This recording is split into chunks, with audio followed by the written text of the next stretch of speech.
And welcome right back inside RE/MAX Field in the Edmonton River Valley. My name is Andrew Peard, and once again this afternoon, ICU Video is pleased to bring you the Edmonton Prospects hosting the Fort McMurray Giants in Game 2 of this doubleheader. In Game 1, it was the Giants prevailing by an 8-5 final score. Starting pitcher Tyler Hodder gave the team a great outing on the bump, going 6 1/3, although the Prospects did make it interesting, putting 4 runs across in the bottom of the 7th, but not enough to complete the comeback. To further get you set for game number 2 here this afternoon at RE/MAX Field, right back up to Al Coates and John Belmont.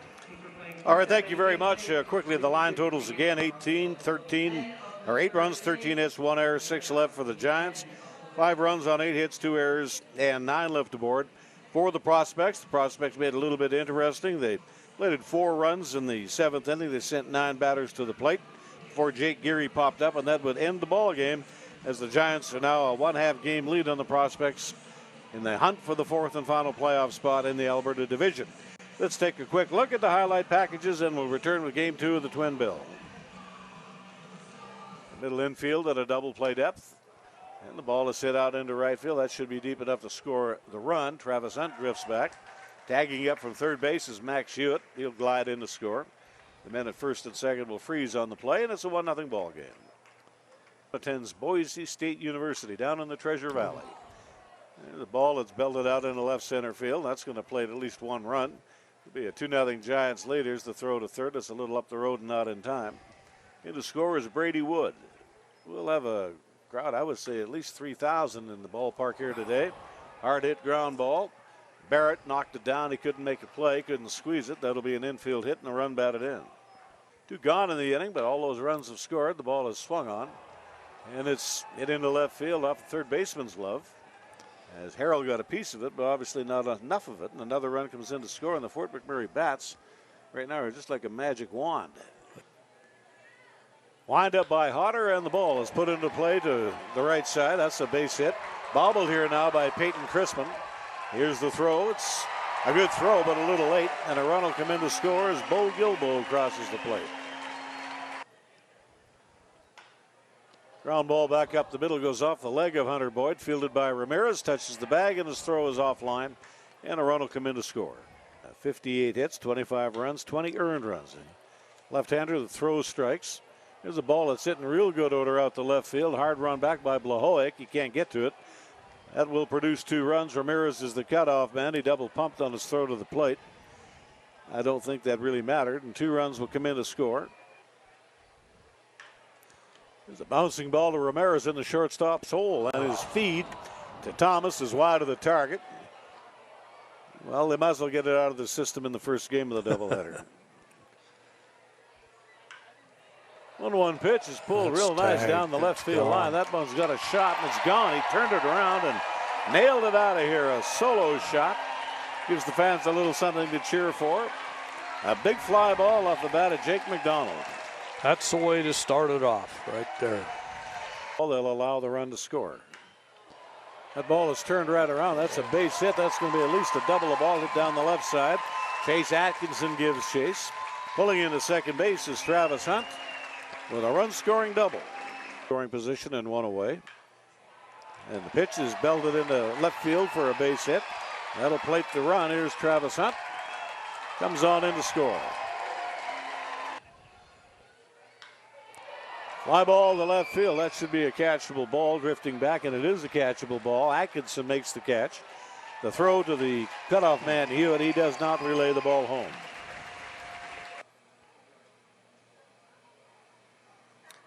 And there you see one of the mothers of one of the prospects. I believe that's Mrs. Hunt throwing out the opening pitch for the second end of the Twin Bill.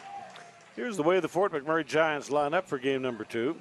Leading things off, he'll play at second base, Cam Sanderson. Batting second, the shortstop is Max Hewitt. Brady Wood will hit third. He'll be the DH, and drawing into the 4-hole, the big catcher, Richard Ortiz. Tanner Hess at first base. Gunnar Rainey is the starting left fielder tonight, batting 6th. Peyton Crispin will be the starting right fielder, bat 7th. Eric Myers, the third baseman, hitting 8th. B.J. Minarson is the center fielder, and he'll bat 9th. We have Tucker Sorenson, the starting pitcher this afternoon for the Giants. Prospects will line up this way. The leadoff batter playing in right field is Pierce Blow-Hoyek. Batting second and playing in center field, Travis Hunt. Javier Ramirez is the shortstop today. And Bo Gilbo draws into the 4th spot. Bo will be the first baseman. Jake Geary is the designated hitter today. Grayson Barrett will be the starting left fielder, and he'll bat 6th. Tyler Maskill is the third baseman. Jake McDonald will bat 8th and do the catching.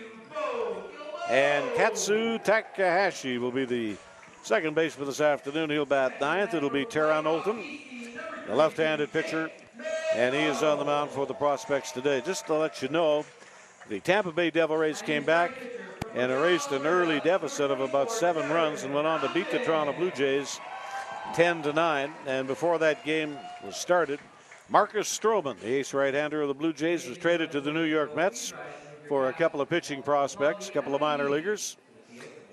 And Sogard also traded to the Tampa Bay Devil Rays for a couple of minor league ball players. And national anthems are up and coming, and we'll get this ball game underway. We'll take a quick timeout on ICU Video.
Back here at Remax Field as we get set for the second end of the afternoon doubleheader. Again, it was an 8-5 victory for the Giants. Tyler Hodder, the starter and the winning pitcher. He ran out of gas in the 7th inning, but through the opening 6, he was pretty much nails. He'd allowed just 1 run. He got a couple of balls up in the 7th inning, including a changeup that he threw to Jake McDonald.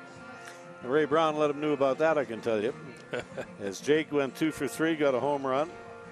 Prospects made it close, but no cigar as we get set for the second end of this afternoon's doubleheader. There you see Teron Olton. You know, it's interesting, Al, you talk about the throwing pitches to certain positions in the lineup. Years ago, before the designated hitter, you never threw a changeup to a pitcher, ever. You always threw him heat. And the same thing I think would say today, and this is what Ray's talking about, Jake McDonald is in the bottom of the order for a reason. Yeah. And you throw him hard breaking stuff, you throw him fastballs, but here he throws a changeup and it changes directions awfully fast for a home run for Jake. 9th start of the year for Teron Olton. He's got 2 complete games, 53 innings of pitching, 58 hits, 25 runs, 20 earned. On-base on balls, 43 strikeouts. He logs a 2-2 record and a 3.39 earned run average. The Western Canada Baseball League is hitting a combined 273 off Teron Olton. Jake McDonald completes the battery. Maskill at third, Gilbo at first, Ramirez the shortstop, Takahashi at second base. The picket line tonight, Grayson Barrett in left field, Travis Hunt the right fielder, and Pierce Blow-Hoyek.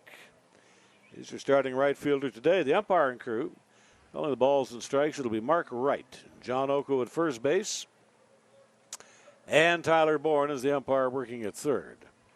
Ball game underway at 5:13 Mountain Time, and the opening pitch from Teron Olton is low and away. 1 ball and no strikes. Here on Cam Sanderson, the shortstop. Now Olton has a good slider, Works from a 3/4 action on the slider. He's got a very good circle change that will work like a screwball. Good fastball. 2 balls and a strike to count on the leadoff batter, Cam Sanderson.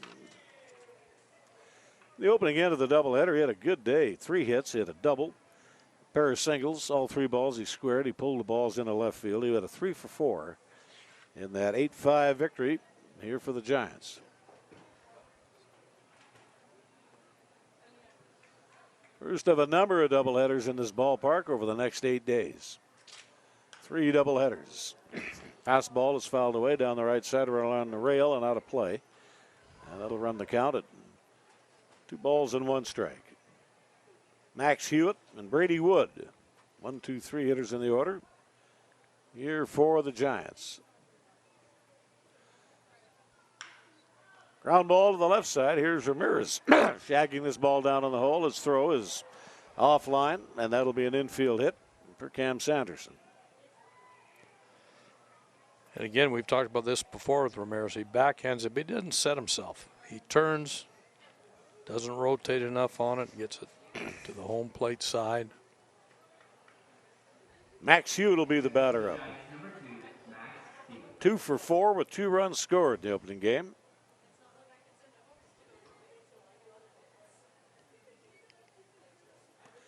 The other games today, Okotoks at Lethbridge, Melville at Medicine Hat. Brooks is in Yorkton, Moose Jaw is in Weyburn. There's a pickoff play. And Regina's at Swift Current.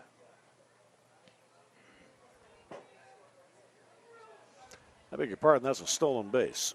Cam Sanderson in scoring position.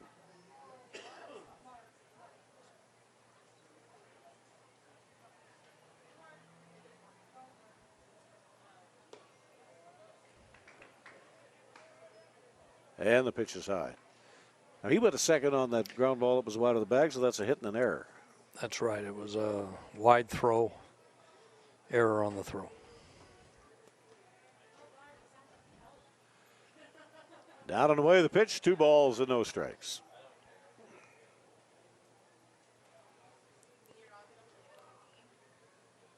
Again, this is something we don't usually see from Taron Olton, getting behind in the count.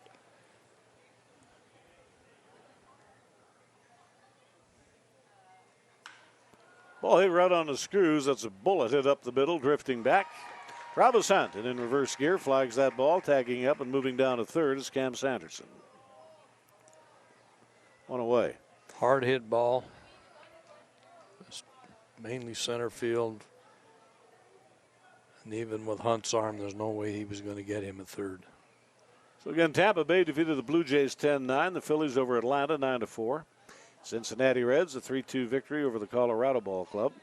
The Mets 8, the Pirates 7. The Marlins were a 5-1 winner over the Diamondbacks. Washington Nationals down the Dodgers 11-4. Minnesota 11, the White Sox 1, Kansas City 9, Cleveland 6. And the Astros defeated the St. Louis Cardinals 6-2. Rest of the games are under the lights in the major leagues this evening. Nothing in 2 count here to Brady Wood, the designated hitter. Well, everybody got into the act in that first game. He had a 3-hit day, 3 runs scored, 2 doubles, and 2 runs batted in.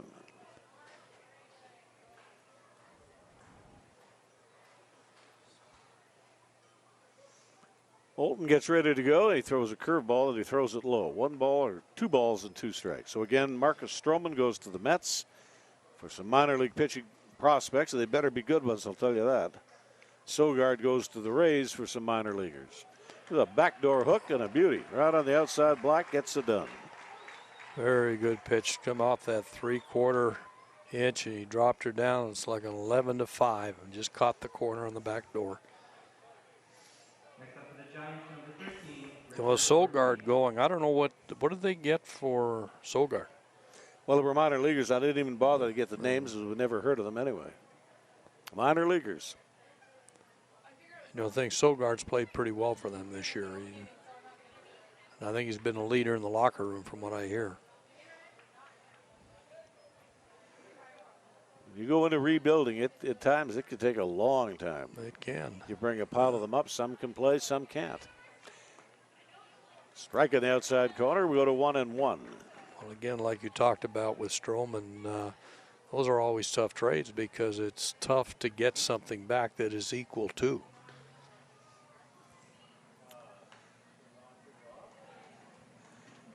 Stroman, I'm sure, would want to go to a club that's a contender. Well, he didn't get his wish. He didn't, no.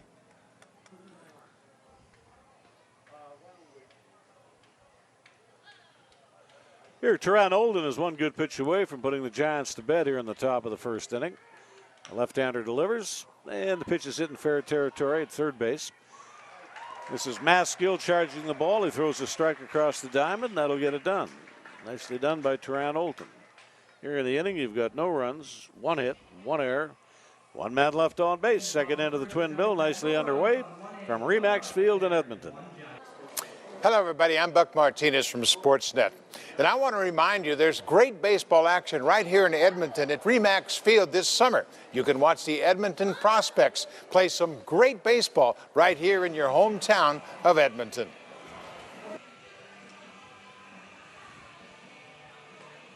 All right, thank you, Buck. And you see the starting pitcher this afternoon for the Fort McMurray Giants. Tucker Sorenson comes out of the place they call the land of 10,000 lakes, the state of Minnesota. Worthington, Minnesota, 5'11", 175-pound sophomore out of Minnesota State Community College. He will make his 12th appearance this season, his 6th start, 37 in the third innings. 37 hits, 17 runs, 15 earned. He's walked 12, struck out 33. A 2-5 record and a 3.61 earned run average. So when you've got a base on ball to strikeout ratio to that and all those strikeouts, you must have some kind of sensational strikeout pitch. Something you can throw with 2 strikes in the count that gives the batters all kind of fits. And that's not the pitch. It's in there on a bounce, ball 1. Ortiz behind the plate, Meyer at third, Hess at first, Hewitt at shortstop, Sanderson at second. Gunnar Rainey in left field today. B.J. Minarson is the starting center fielder, and Peyton Crispin lines up and right. The pitch is in and over, and the count is even at a ball and a strike. Good framing job by Ortiz on that pitch.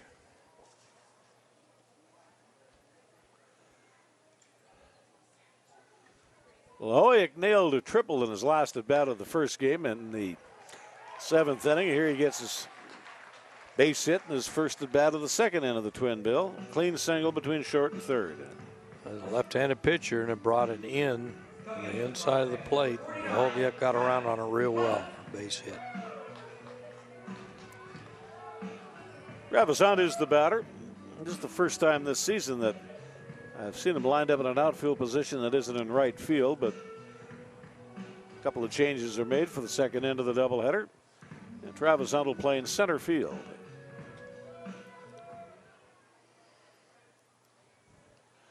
Sorensen ready to go. The pitch. He throws a fastball, and it's on the outside corner, strike 1. Now again, Blahoviak, he gets over there, gets out on the carpet, gets 1 foot on the carpet. We talked about this before. He turns his shoulders slightly to second base. Always ready to go. He's quick enough, he usually can get back. Tomorrow's an off day, then it's up to Fort McMurray Tuesday and Wednesday.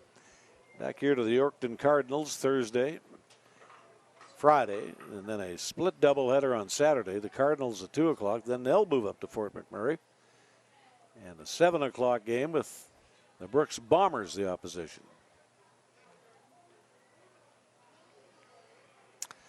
As left-handers always do, if they're going to make a pickoff throw, they always look home before they throw to first.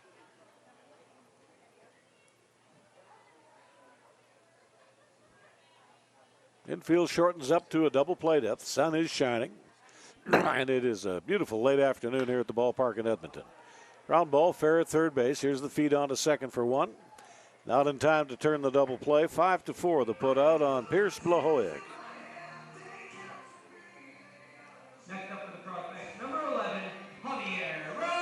Javier Ramirez will be the batter, and that's what speed does for you. It sure does. And that's a hard hit ball. That's a slower runner you're going to turn to. Absolutely, and if you look at the first four in the lineup, or the first three in the lineup here, very good speed. Lahoviak, Hunt, and Ramirez. It's a wild pitch. The runner will go, and pulling into scoring position is Travis Hunt.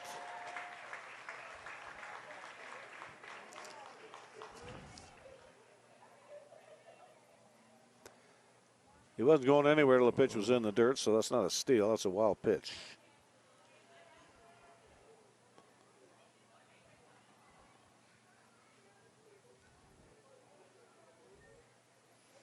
Ortiz calls time. He makes his way out towards the mound. Telling his pitcher to settle down, throw strikes.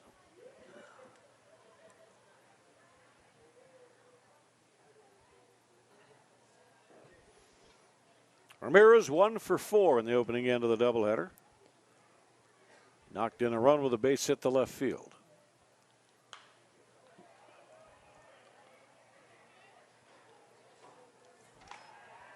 $2,978 in the ballpark today. Probably about half still here. Got a beautiful night to be at the ballpark.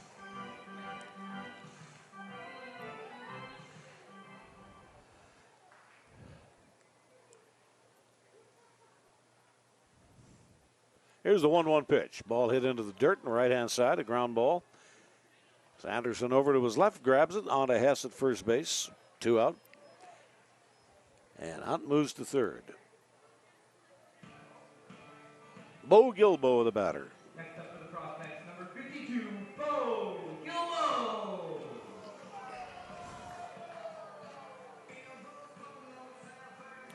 Got a hit in the first inning, got a knock into right field, got hit by a pitched ball in the fourth.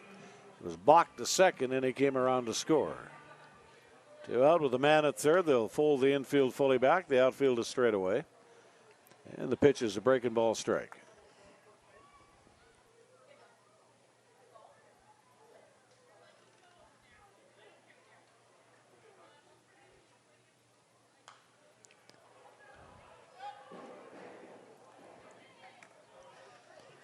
So we end up taking now an 0-2 count. And this is one thing that the prospects had trouble with the first game, leaving people on base until late innings. We wanted to get this run in. There's a pitch by Sorenson, a breaking ball up in the eyes of the batter, and that'll get the job done.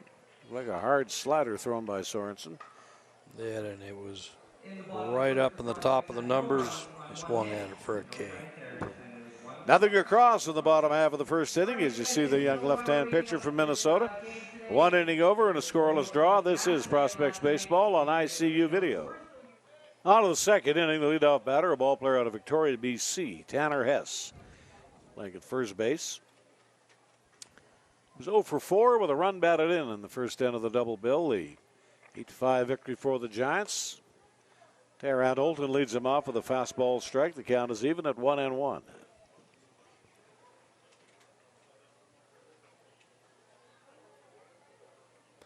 Olton's given the prospects some very good outings.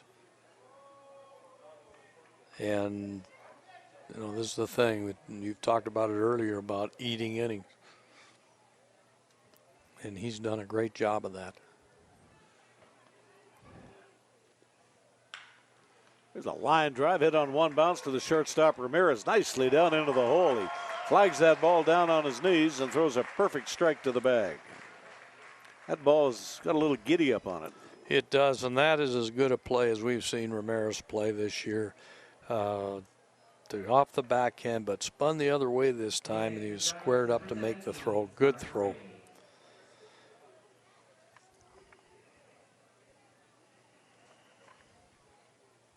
Batter is Gunnar Rainey, and the pitch to Gunnar is a strike on the outside corner, 0-1.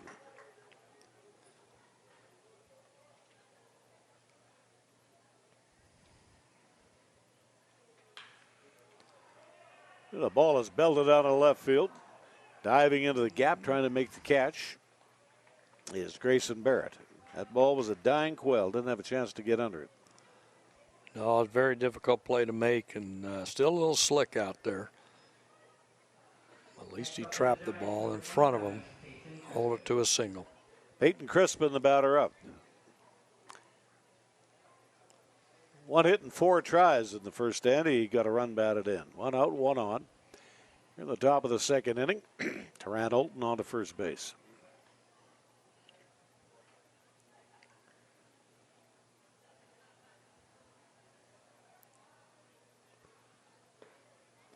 There was a half-hearted attempt at a bunt. It was a breaking ball and was a strike. A throw up to first base is not in time. You got to get your nose into that pitch a little more on that if you want to make a bunt. You sure do. Jake McDonald made a nice play on that. Threw the bunt, caught the ball, and then let that ball go right away to first base. Bottom fell out of the breaking ball from Tarrant Olton, strike 2.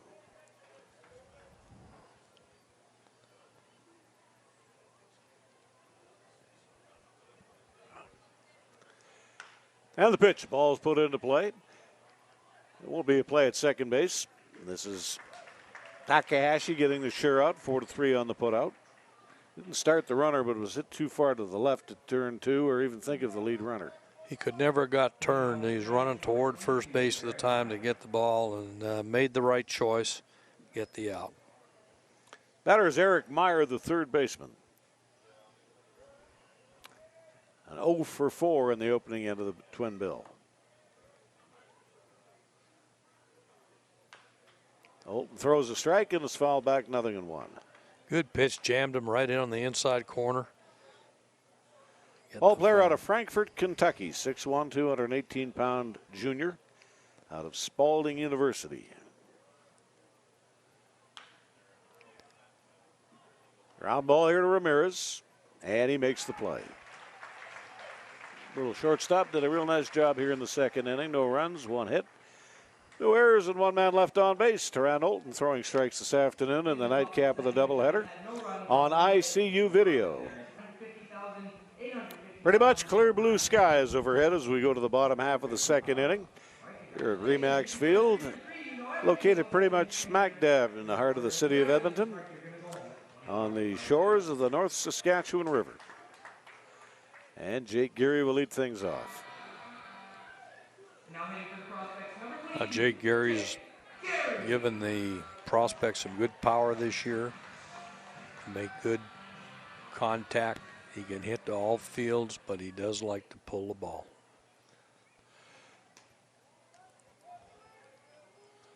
Tucker Sorenson with a pitch. Down and away, 1 ball and no strikes. Sorenson faced 4 batters in the first inning, surrendered 1 base hit, walked the batter, threw a wild pitch. There's a fastball in on the fists, and no play for the first baseman, Hess, coming over. 1-1.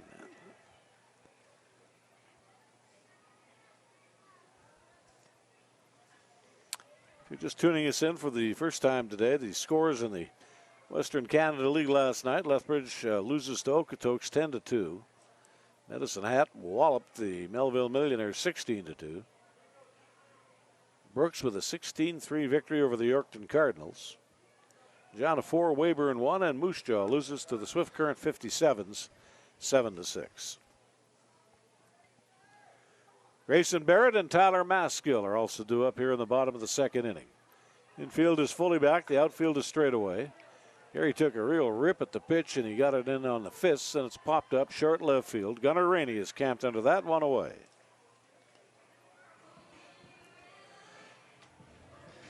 Could not get the barrel of the ball out on that bat. Barrel of the bat on that ball. Couldn't do it. The ball come in, a real good pitch on the inside, jammed him a little bit. Couldn't get around on it, popped it up.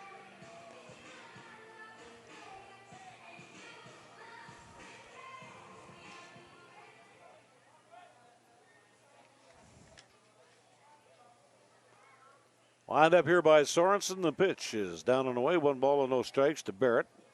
Got himself a pair of hits and a run batted in the first end of the doubleheader.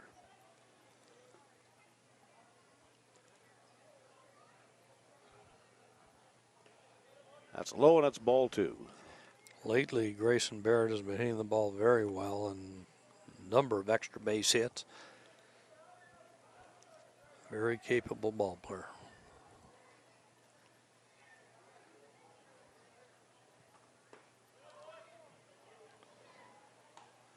When he came up here, Al, he was mainly a pitcher and played some outfield. But we've seen him play very well at first base. Ball 3, strike 1 to the batter, 1 away, bases empty. The bottom half of the second inning, a scoreless ball game.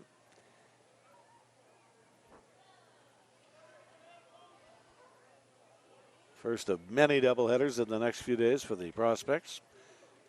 They'll have a doubleheader on Saturday. There'll be a split doubleheader, 2 9-inning ball games, 2 o'clock against Yorkton, 7 p.m. against Brooks. And here's the 3-1 pitch. Big looping curveball, swing and a miss.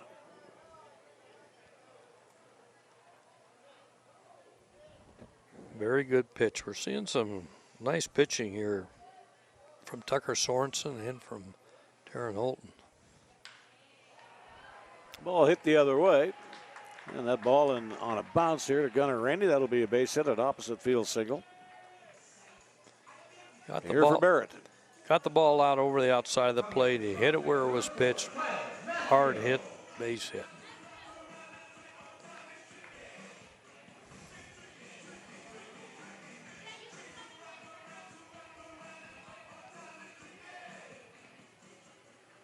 Haskell knocked in a run with a long fly ball to left field in the first end of the doubleheader. 1 out, 1 on, double play depth in the infield. The pitch is a breaking ball. It's a strike. 0-1.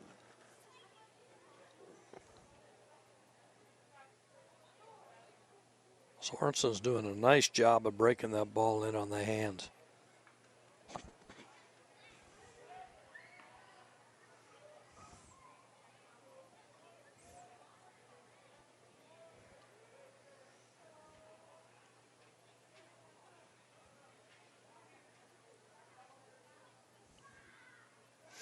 And here's the 0-1 delivery. Tried to climb the ladder with the fastball. The batter takes the pitch high. 1 ball, 1 strike.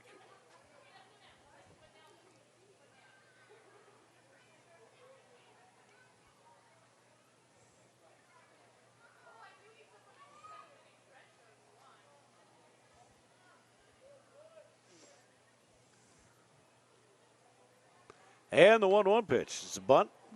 And it is foul of the chalk up the third base line. A drag bunt attempt by Tyler Maskell. Now, if he keeps this in fair territory, it's going to be very difficult to throw him out because he's got excellent speed. But now he's forced to hit the ball away. Of course, a bunt on a third strike, and you're out. He punted foul.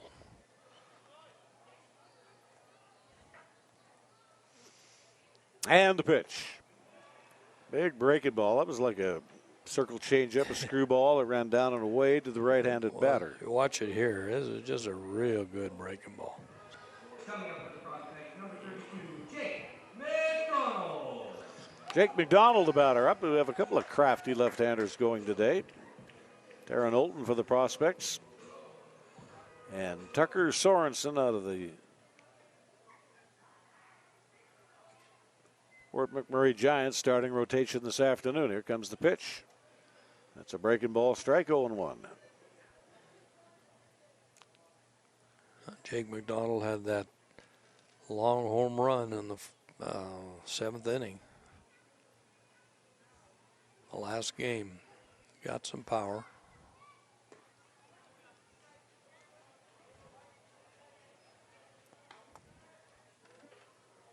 Pitcher's dream here. 0-2 count. 2 out.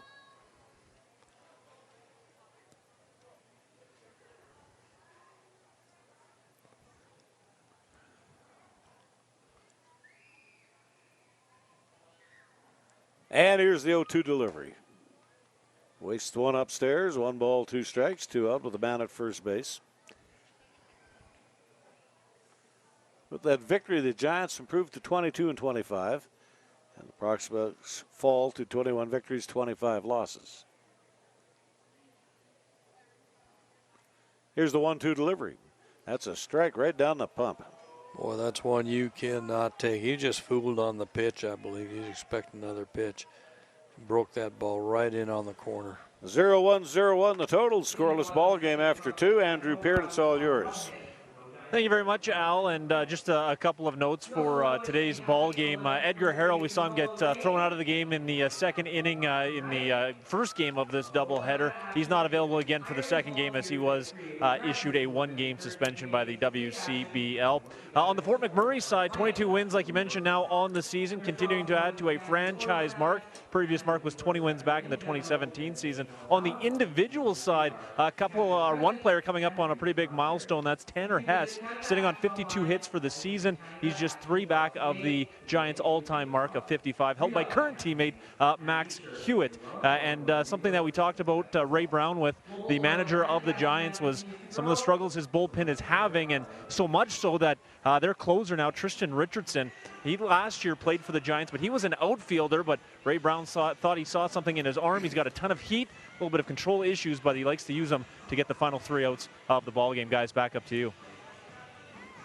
B.J. Menarson, the leadoff batter here in the Giants' third inning. Naples, Florida ball player, 6'2", 185 pounds. A sophomore at Santa Rosa Junior College.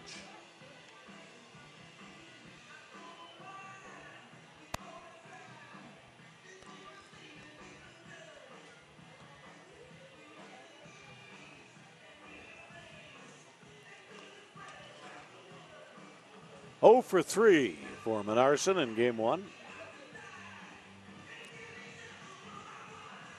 It was the third and the fourth strikeouts of the starting and losing pitcher Hunter Boyd. Boyd improves or falls to 5-2. He did go the distance, sucked up more innings for the club. 8 runs, 6 earned, 13 hits. Struck out 5 and he walked the batter.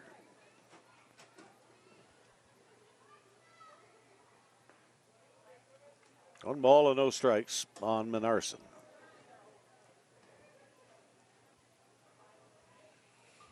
First game of the doubleheader took 2 hours and 15 minutes to play. 2,978 to watch it. Big sweeping breaking ball. They swing and the miss. 1 ball, 1 strike. Excellent pitch by Olton.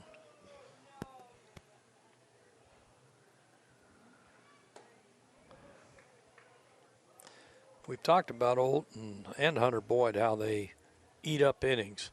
They pitch very quickly also. They just get in there, get the sign, and let her go. Strike in the outside corner. He dotted an eye right on the outside block. Olton works right off the far left side of the pitching slab, the third base side of the rubber. And here's the 1-2 pitch. Tried to paint the corner and he missed. Low. 1 or 2 balls, 2 strikes.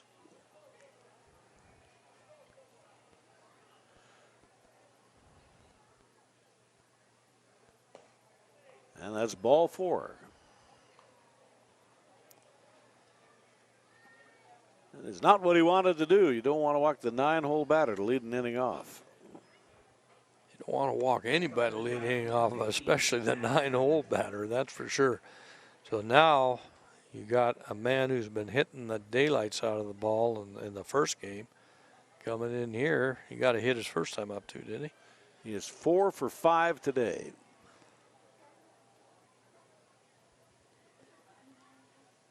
That'll shorten the middle infield up. The runner goes. The pitch foul back. Strike 1. Olton's really going to want to keep the ball down in this case and try to get that double play ball. And he does have a myriad of pitches to throw. He changes speeds well. He got that good circle change that'll run away from this hitter.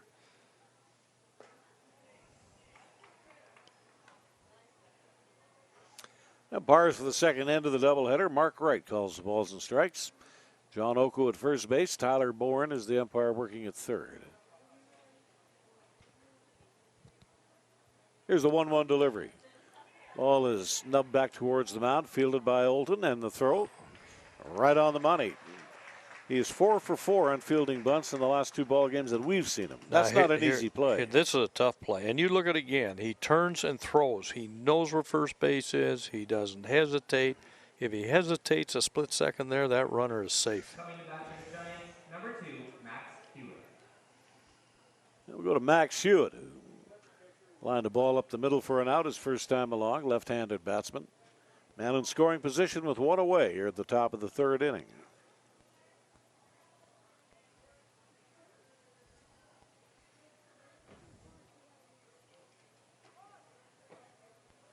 Ramirez playing a game of cat and mouse with that runner in scoring position. And time is called.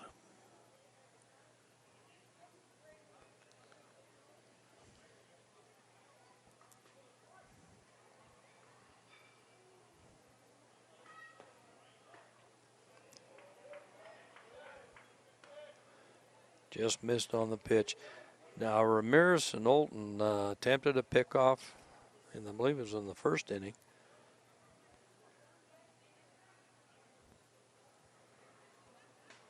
And Arson widens his lead out at second base. He's got both feet on the carpet. The ball's popped up. Looks like it's a playable ball in foul territory back at third base. Tyler Maskill finds the ball, finds out where the railing is, and he makes the catch. That is really a high pop-up. Lots of time for Maskill. He's able to make the play. Next up for the Giants, number 25, Grady Wood.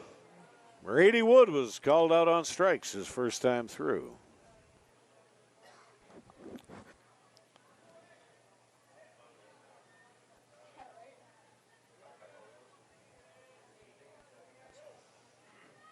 Maskill is going to play about midway, but he's just off the foul line at third base, playing this guy in his bat speed to pull the ball. Low and outside the opening pitch, ball one.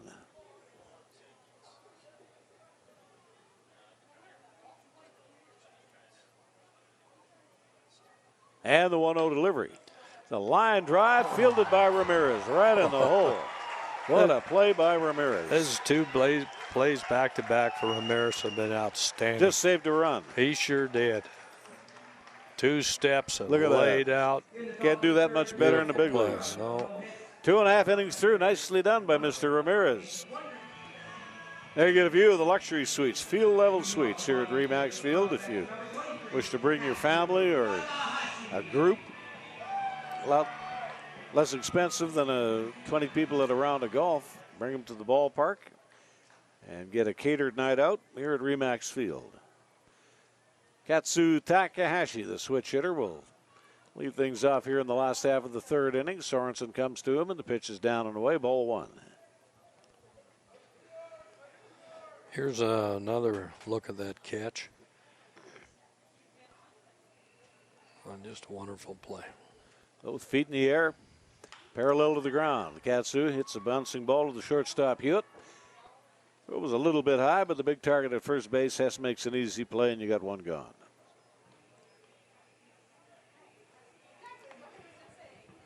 Next up for the prospects, number 6, here's Blahoviak. Blahoviak is the batter up, a base hit to left field in the first inning. And a triple and a run scored in the 7th inning of the opening game. Young man who's got excellent speed, get on base in a myriad of ways. Can work for the walk, bunt for a single, and he's showing some power in the last couple of games.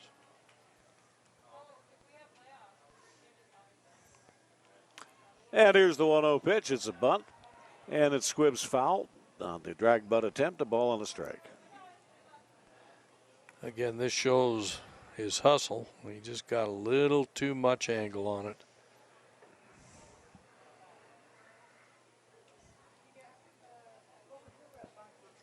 And he actually had a little bit too much to the third base. And the two on that, he might have got thrown out.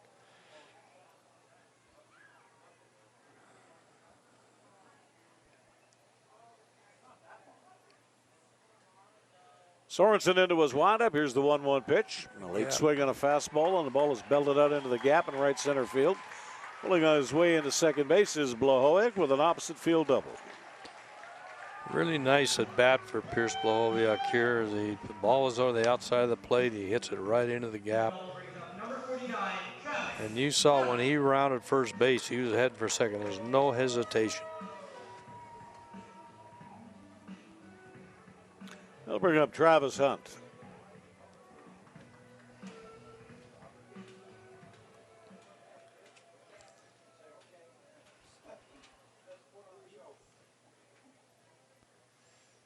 That is the first extra base hit for the Prospects here at the second end of the doubleheader. One out and a man in scoring position. There's a throw back to second base.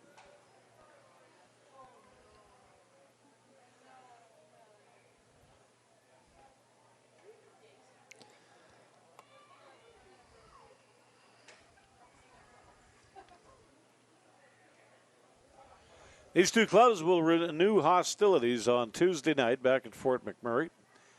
It'll be a 7 o'clock contest, and I do believe they webcast their home games, so you'll have an opportunity to view it. It'll be interesting games up there to watch. These teams are so close.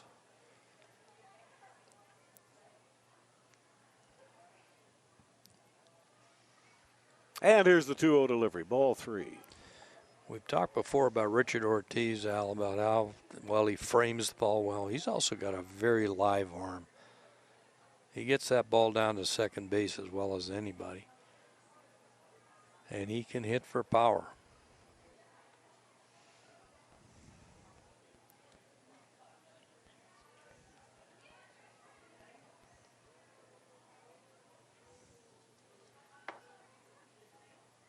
And the 3-0 delivery and the pitch on the way. And that's a fastball right in the rectangle. Go to 3-1.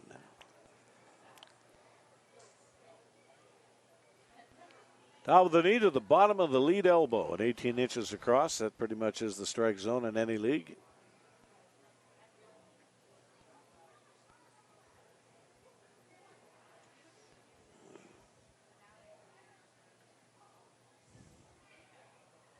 And here's the 3-1 pitch. Went right at him with the fastball. It's fouled to the backstop. And the count runs full. So the plate umpire, what you try to do is form an imaginary rectangle. That's easy to say, and it's not easy to do. If any part of that pitched ball is in the rectangle, it's a strike. And sometimes it's tough to call because some of these catchers, they move up and down a little bit, and they can cost their pitchers strikes. Pitchers, most of the catchers we see in this league are really good. They stay down low.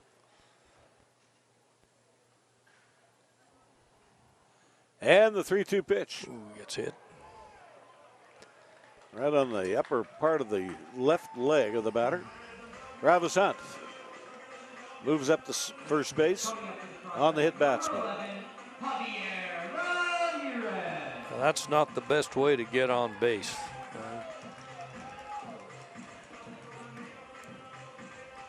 Ramirez ground out his first time through. He'll come in here with 1 out, men at first and second base. Young That's man, the third hit batsman by the Giants on the prospect hitters today. Ramirez, who made that great play to end the top half of this inning. Double play depth in the infield. The outfield is straight away. The Ducks are on the pond. Here comes the pitch. Time called.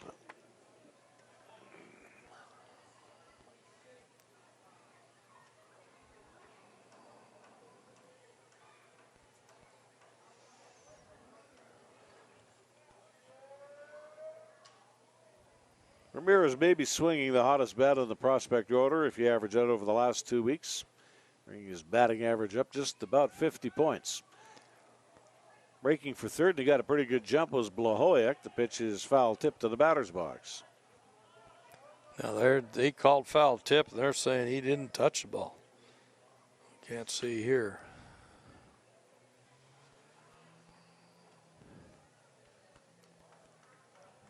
Let's see the center field camera. It will tell us.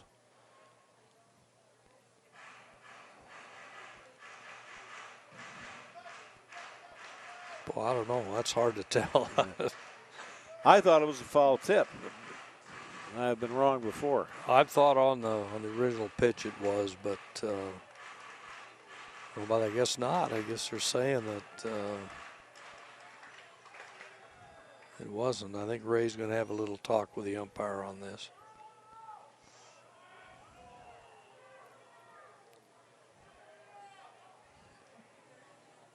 Coach out there is not happy with it. Oh, somebody just got tossed. That could be Ortiz. I think he did. I think Ray's trying to get him off the field. Sure he is.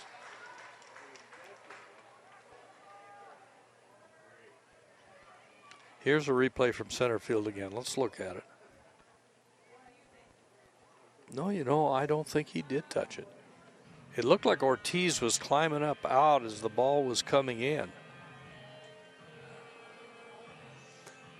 Well, that's the case. Then it's a stolen base for Blahovic. He'll move on to third. It's a foul tip. He'll go back to second. Well, this is what the call is, what the umpires have called it anyway now when they got together. So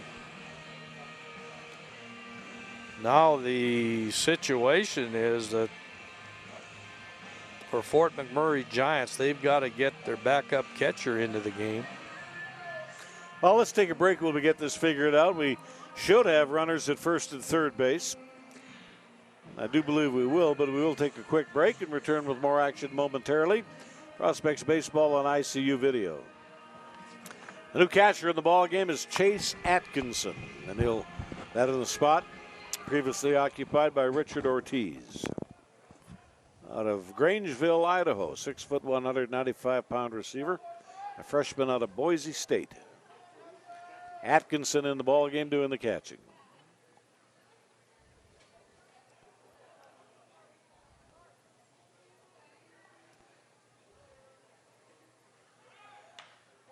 There they send the runner, and the ball is belted out into left field as a lazy pop fly hit way in the air. Gunnar Rainey is there to make the catch, tagging up, and he's on his way in to score from third base is Pierce Blahovic, and it's a 1-0 Prospect lead.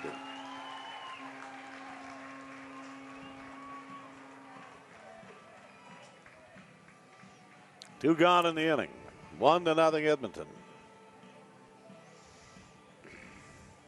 Next up to the prospect, number 52, Bo Gilbo will be the batter.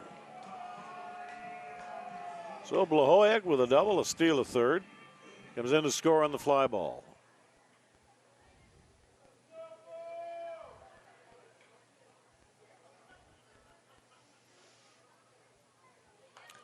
Travis Hunt takes a short lead at first base, and the pitch is a strike, foul to the backstop, 0-1. Again, it shows the importance of the speed that Blahovic has and some of these other Edmonton Prospect players. They get to third base, allow that fly ball to score him. And here's the strike one delivery. Big slow curveball, a swing and a miss, 0-2. And boy, he broke that in on the hands. Really a nice pitch. Tucker Sorenson has showed us a lot in the 3 innings that he's been pitching.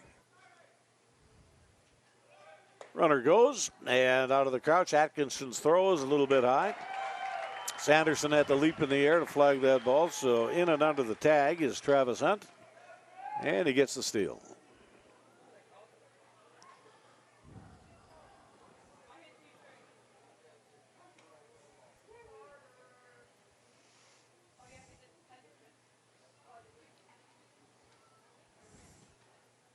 And the 1-2 pitch. A little late on it. He fouls it back upstairs up onto the roof here at Remax Field. Bo is working the count, and as long as he keeps getting contact, he's got an opportunity. A base hit will score Travis Hunt. He's got very good speed.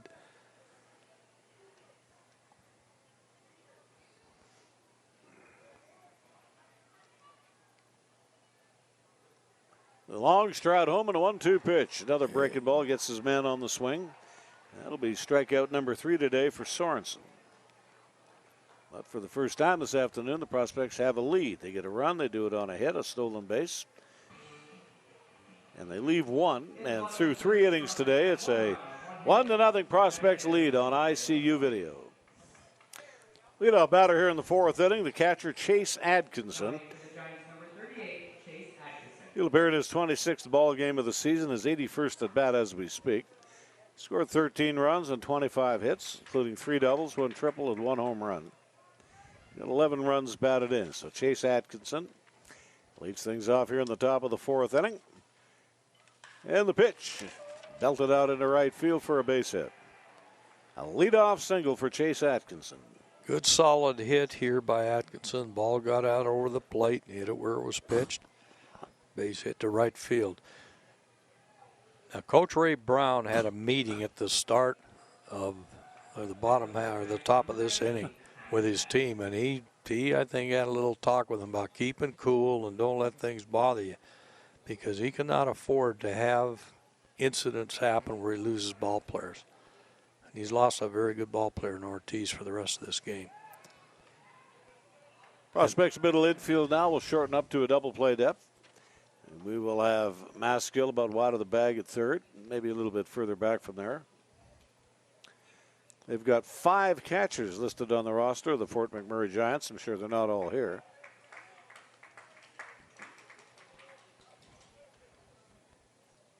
Chase Atkinson, Josh Ionetti, Joseph Metstu, Richard Ortiz, who is a really good catch and throw guy, and Gunnar Rainey is also listed as a catcher.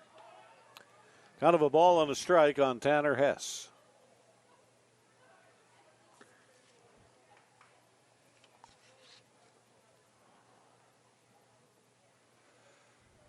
The infield today of Ramirez at short, and he has put on a clinic. Takahashi at second base, who at times struggles with the pole, but not with the leather. He's a very good little second baseman. Maskill at third. Gilbo is over at first base. Jake McDonald catching both ends of the doubleheader today.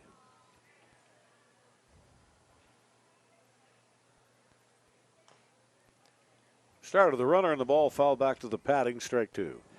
Looked like they were trying to, on that swing, to protect the runner. You know, the ball was outside. Just got a piece of it.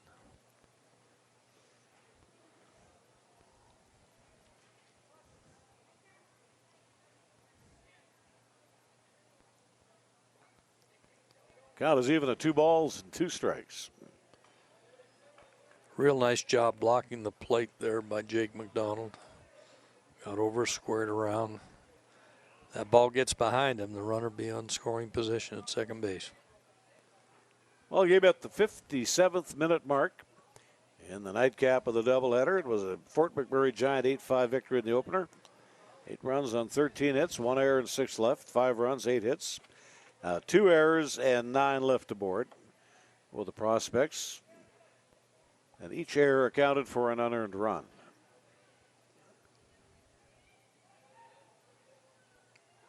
Very short lead taken by Atkinson.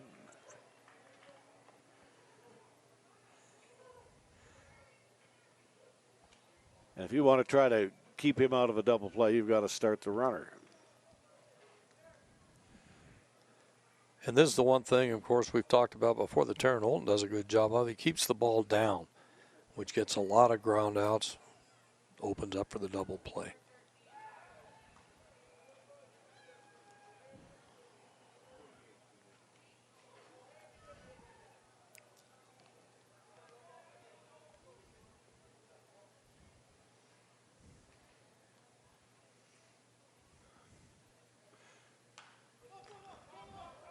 Ball's popped up on the infield, halfway between home plate and first base.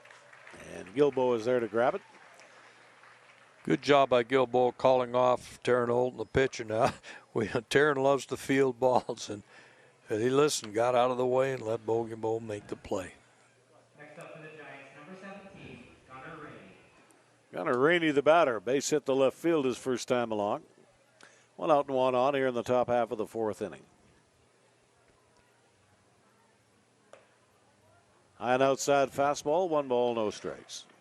Jake McDonald tried to frame that, but he couldn't get the call from the umpire. A little bit outside. He got it that time.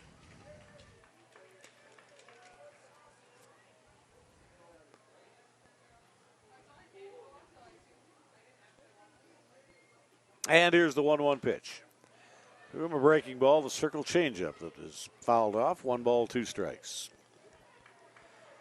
Giants will get back on the bus after this one on the 4.5-hour run up to Fort McMurray. And host the Prospects on Tuesday and Wednesday night.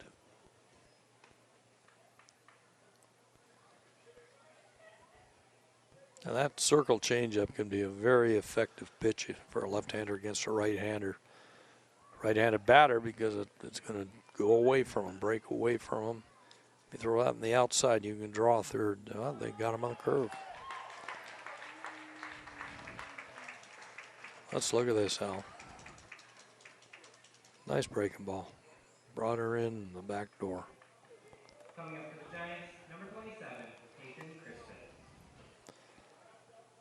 Peyton Crispin, the batter up. Ryan Olton pitching here in the fourth inning with a 1-run lead. Fastball right under the chin, ball one.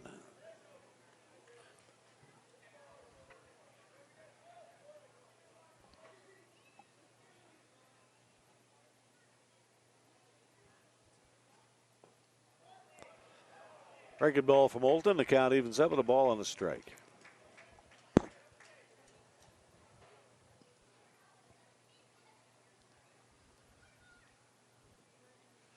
And here's the pitch. It's the slider, and he threw it down on away ball two.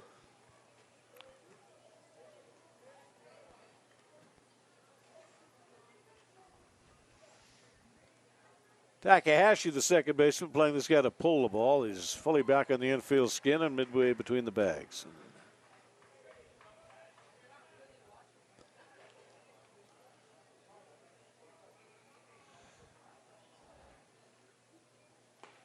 And the breaking ball gets him. A foul tip held by the catcher, Jake McDonald. Strikeout two, and now strikeout number 3 on the day for Teran Olton. Real nice breaking ball by Teran Olton. Bottom half of 4 coming your way on ICU video. Pitching matchup today of 2 left-handers who could pretty much throw that ball right in a teacup. Tucker Sorenson has coughed up 1 run on 2 hits here this afternoon.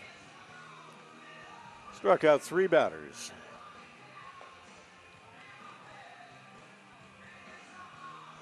And he'll go to work on Jake Geary to lead things off. It's fun watching these 2 left-handers work. They pitch a little differently, but they both work the corners very well. They change speeds well. Keep the batters off balance. Coming up for the prospects, number 22, Jake Geary. Grayson Barrett and Tyler Maskill are the menu of batters that will face Tucker Sorensen here in the last half of the 4th inning. Infield is fully back. The outfield is straight away. Sorensen kicks, and the ball's popped up. Back at second base in a short center field. Sanderson there to grab it, 1 away. It looked like that ball broke away from him a little bit and lunged at instead of stepping through and getting the hips all into it. Not a good at bat for Jake Geary.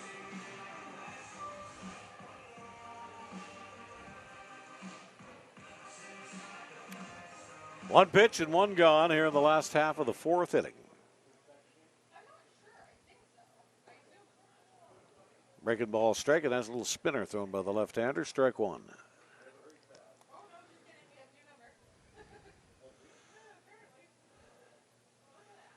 And the 0-1 pitch. Down and away, a ball on the strike. Again, breaking ball and working the corners.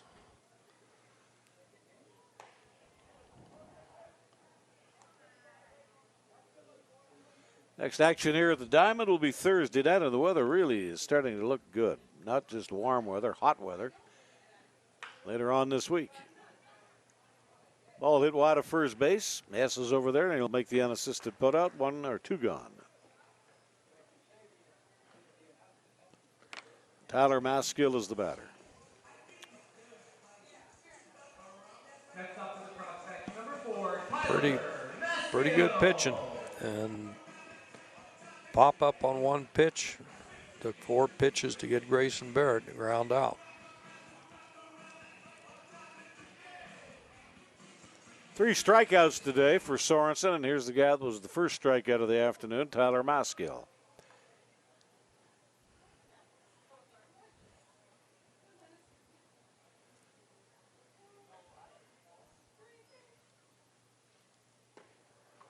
Bottom fell right out of that breaking ball. He turned it over a little bit, ran it away, strike 2.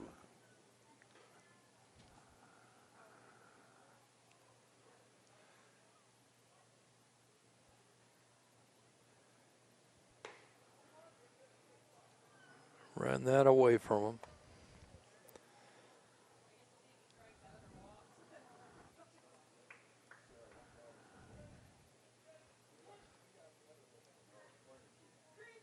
Sorenson's 1-2 pitch. And that ball's popped up. This is a convention of them out there. Here's the center fielder, B.J. Arsenin, coming in to make the catch.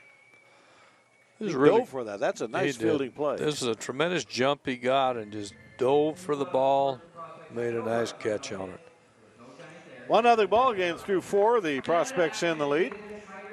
As we head down to Andrew Peard. Thank you very much, Al, here with Prospects manager Jordan Blundell. Once again, 1 day, 3 interviews. We got a pitcher's duel going on right now. What's Taryn doing so effective up there? I've been able to mix speeds. He's throwing strikes and made them have to respect the strike zone. That's important for a pitcher to make sure that you keep them honest. So he's got a good rhythm going. Want to see more of it. Javier Ramirez, boys, he just seems like the game's really slowed down for him lately. Getting it done in the field as well, at the plate, doing what he needs to do. Just what have you seen from him lately? Defensively, he's a special player. We've seen some plays this year that other guys in this league can't make. Javi's a heck of a player defensively, and the offensive game's really come around as well. He's an important player for us. Thanks for this, Jordan. Best of luck rest of the way. Thanks, Andrew. Al, John, back up to you guys. On to the 5th inning, and Eric Meyer will be the leadoff batter. Batting out of the 8th spot in the order, third baseman. E.J. Minarson, who made a really nice fielding play to retire the side. In the last half inning is also due up along with Cam Sanderson. And he is the Giants' second baseman. Here we are in the 5th. To this point, Taryn Olton has thrown 61 pitches, 39 of them for strikes.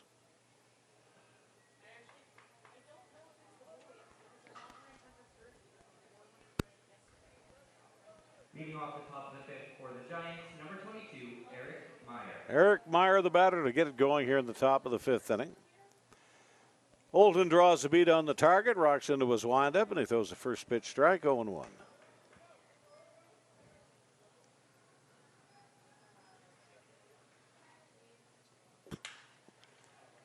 There's a ground ball rolled over to the left side, and Maskill there to grab it. It was right on the money, and you got one away. Now here's the situation again. A good low pitch. Got high handles on that. The right angle for the third baseman, Tyler Maskill, to get over. Get it, and a good hard throw to first base. That is the 6th ground ball out here for Taryn Olton today. E.J. Minarson is the batter.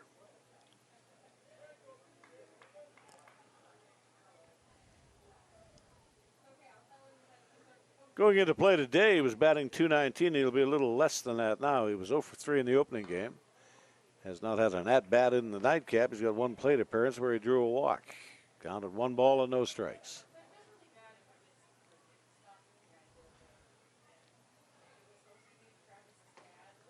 Pitch is high and outside. 2 balls, no strikes.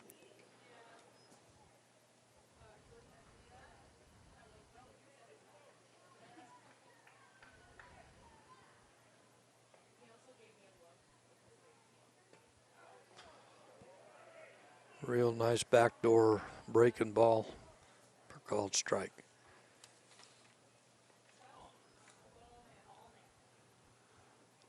Add the kick in the 2-1 pitch.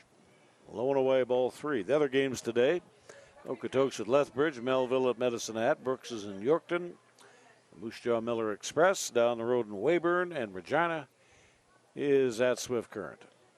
That'll bring the count full. Jordan Blundell was talking about earlier about how Taryn Olton getting in a rhythm. When he is in a rhythm, he throws very quickly. And there's the strikeout. A breaking ball from Olton, and there's 2 away.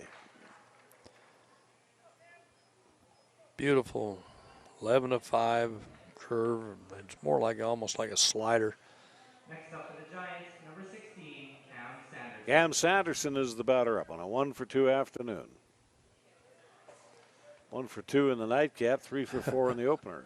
He's had a good afternoon. That he has. Comes into play today hitting .243.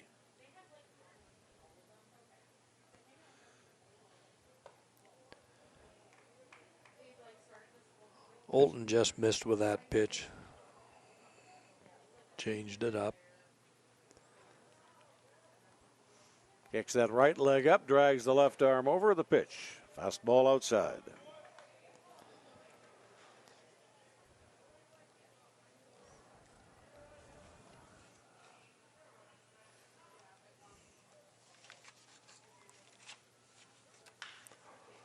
Hard ground ball back up the middle, and that'll be a 2-out single. Taran Olton, 6'1", 200-pound left-hander, William Woods University. Comes from just north of Edmonton, a place called Legal. If you notice that, this is the first time that I have seen Taran Olton not squared off when the ball is hit back to him. He's just, watch the angle, we've already seen it. But that, when you're angled off a bit, you can't get back and make that play. And we've seen him make a lot of wonderful plays as a fielding pitcher this year.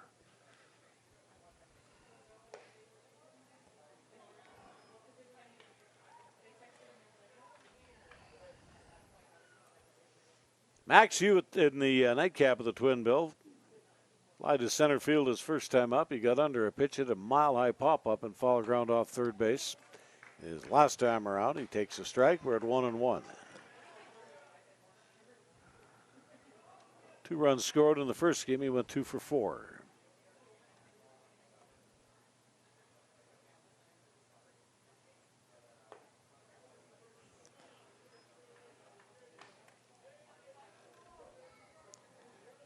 Olton behind in the count here.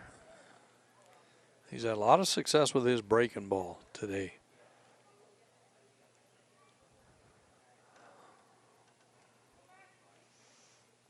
And the 2-1 delivery. Ball rolled over to the right side, hit to the first baseman. And Gilbo there to make the catch, touch the bag, and that'll do it. Here in the top half of the 5th inning. No runs and a hit, and the man left. 4.5 through. It's a real pitching duel this afternoon. A 1-0 Prospects lead. Second end of the doubleheader on ICU video. Jake McDonald, the leadoff batter here in the last half of the 5th inning. Called out on strikes his first time through as you get a vista there of the field of play at Remax Field. Sorenson ready to go. Dots and I on the outside corner with a breaking ball. Strike 1.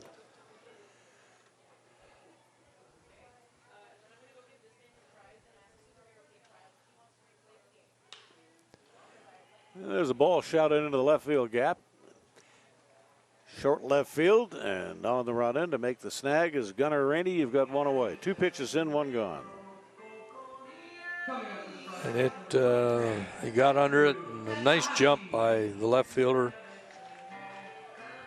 6 in a row have been set down by Sorenson, including a fly ball that scored a run, a strikeout, a pop-up, a ground out, a fly ball out, and there another looping fly ball to short left field. He's mixed it up real nice today, just like a tossed salad. Breaking ball, fastball. Sometimes early in the count with the hard stuff, sometimes with the soft stuff. And the count is even on a ball on the strike. It's fun to watch pitchers that work like this. And then both these pitchers, both left-handers, are doing a nice job. They work fast. They're working the corners. They're changing their speeds, keeping the batters off balance. Left-hander draws a beat on the target, delivers, and the pitch is down and in. 1 run in the ball game was a 1-out double by Pierce Blahoyak. He stole third, and he came in to score on a fly ball to left field off the bat of Javier Ramirez.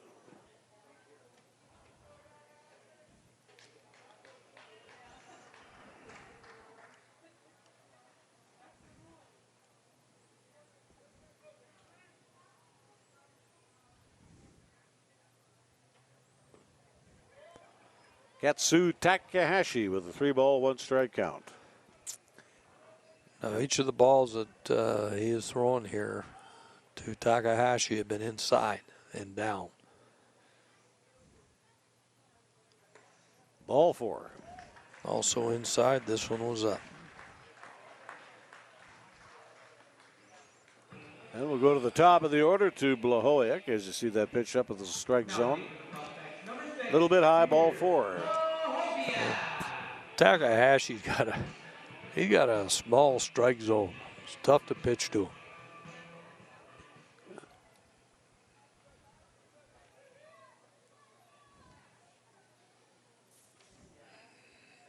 Takahashi taking a big lead. Got 1 foot on the carpet.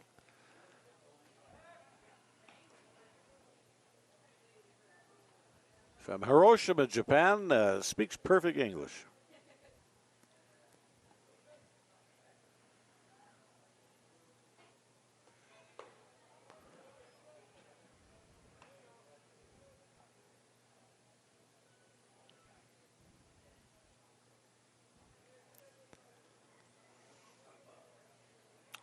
Lahoyak has got 3 hits on the afternoon and 2 runs scored. He sprayed the ball here in the nightcap. He pulled a ball into left field and he sprayed one into right. It's popped up. It's over by the screen. There might be a play, and there is. Atkinson makes the catch. Did that just textbook, found the ball, got rid of his face mask, threw it in the opposite direction of where he was going. You can turn an angle, you can break an angle if you step on the catcher's mask. You sure can. And again, we talked about in the previous game, and these catchers are playing it smart because you hit a pop fly back in there and a high foul, it'll come back to you. Even though it looks like it's going in the stands, lots of times it comes back. So Sorenson works here with 2 out and a man at first base. Gasses the man up high, 1 ball, no strikes.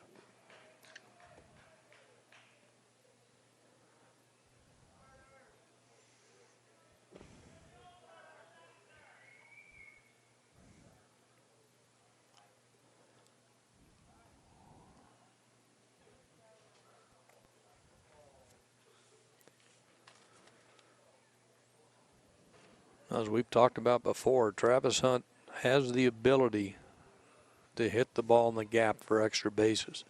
If he does, Takahashi should score. Worthington, Minnesota, the hometown of the Fort McMurray starter today. 5'11", 175-pounder.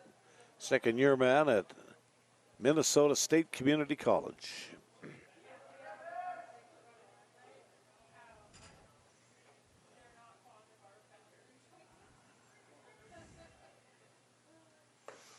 Minnesota, probably not the most scouted state for baseball players. It's in a northern state. But they've had some good ones, I'll tell you that. Kent Herbeck was a great ball player out of the Minnesota area. A big lefty with the 69 Mets, Jerry Kuzman, was a Minnesota ball player. Takahashi's on the run, and the ball fouled away. Well, you add to that, University of Minnesota used to have a pretty good baseball team back in the 60s. Got to the College World Series a few times. And Michigan has been there. They were there this year. And there's pretty good baseball played up in the northern states. They produced an athlete, was drafted in the first round in the NFL, the NBA, and Major League Baseball. Dave Winfield was out of the state of Minnesota. Takahashi's on the move. And a ground ball here to the shortstop. There's the throw, and it's on the bounce and out in time, and Takahashi will move to third. Just the way that ball was, it was a hard play for the shortstop, Hewitt. Very hard play, and again, we've talked about the speed of Travis Hunt before, and he shows it here. Just beats out the throw. So Hunt is aboard on an infield hit. Takahashi moves to third base. All of this with 2 away, runners on the corners. And Javier Ramirez, the batter. The last couple of weeks, Javier Ramirez has had some clutch hits for prospects. Pitch is in the dirt. Travis Hunt moves up to scoring position. He was running with the pitch. He'll get credit with a steal.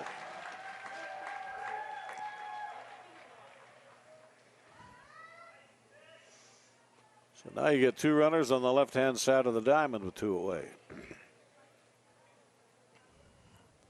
Not sure Travis Hunt shouldn't have slid it in that situation.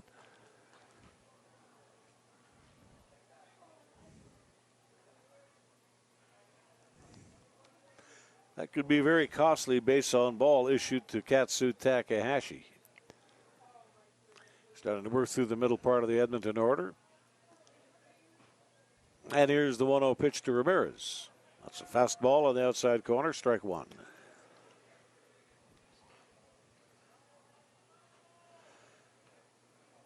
0 for 1 this afternoon for Ramirez with a run batted in. Big thing about that stolen base, too, for Hunt is the base hit will score both runners. Ramirez gets out of the pitch. He lifts a lazy pop fly into left center field. Menarson is there, and he makes the catch, and that'll do it as the prospects flirt with a run, but not a whole lot more here in the last of 5. 2 runs on a hit, and they strand 2. 1-0 ball game. Real good one here this afternoon. The nightcap of the doubleheader on ICU video.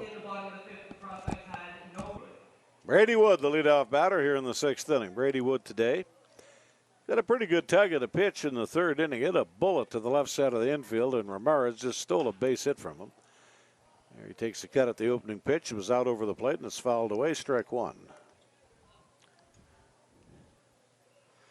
That play by Ramirez on that line drive, one of the web gems, I would think, of 2019 in the Western Canada Baseball League.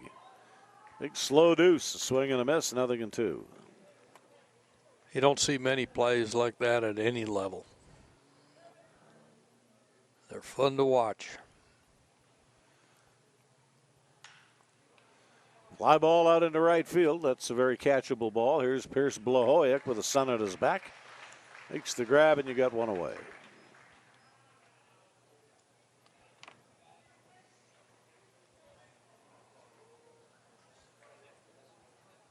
Again, 3 pitches, 3 strikes for Darren Olton. Chase Atkinson this afternoon came in after Richard Ortiz was tossed by the umpire and crew, which I would think would mean he will not be eligible for play on Tuesday night.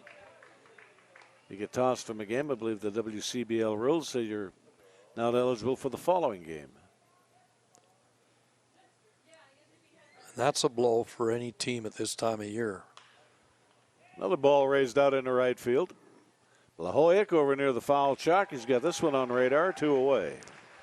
And again, change of speeds on this. Nice job by Olton. Out over the plate. Gets under it, pops it up.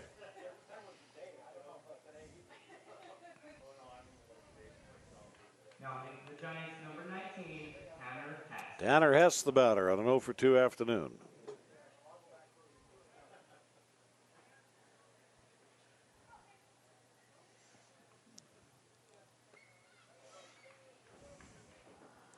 One thing I don't see anymore in the dressing rooms that after 24 seasons in affiliated ball, you receive it every year from the office of the commissioner. It had to be placed in a very prominent position in the clubhouse. It was in English and in Spanish, Article 4.1 of the rules of baseball.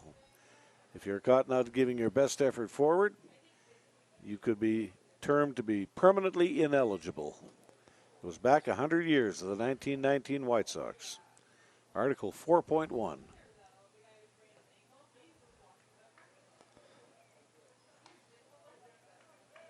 A lot of people, they read history and so on, they hear about that, but they don't realize the tremendous ramifications that had in baseball. That's where the commissioner started.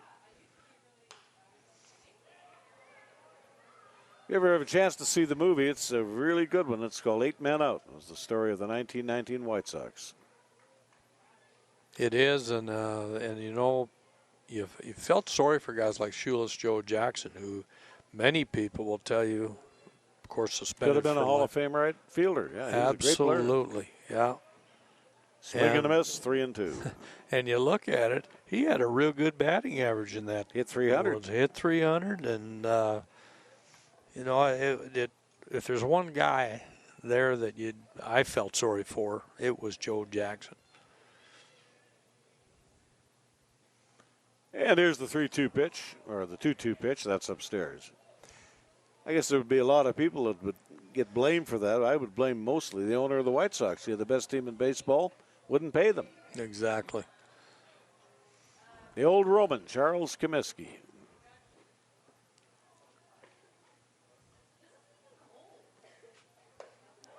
And that's on outside for ball 4. He just missed on that. It was a good pitch, and sometimes you get the call, sometimes you don't. And that was just outside. Good call by the umpire. And we've talked about Jake McDonald, how he's framed the ball real well tonight. Ortiz did before he was ejected. Same thing. These catchers doing a pretty good job. Breaking ball is in there at the knee, strike 1.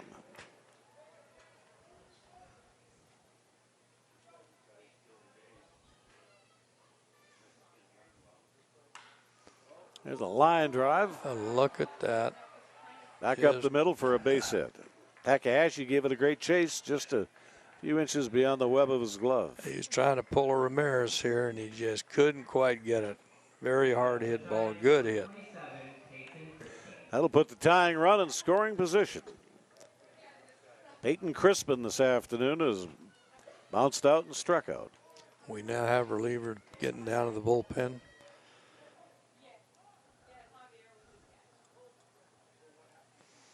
Holton trying to get out of this inning. You've got 2 out.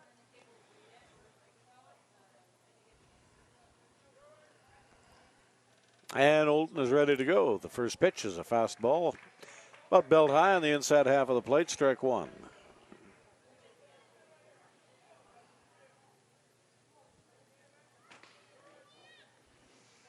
And a fresh arm hindering up in the bullpen for the Fort McMurray Giants. Got a right-hander up and throwing, as do the prospects. The count is even at a ball and a strike. A 2-out walk issued to Tanner Hess. Advanced to second on a rope hit up the middle off the bat of gunner Rainey. And the ball belted out into right field. That ball's going to fall in, and that's going to tie the ball game up. A base hit out into right field. We sit in a 1-all ball game.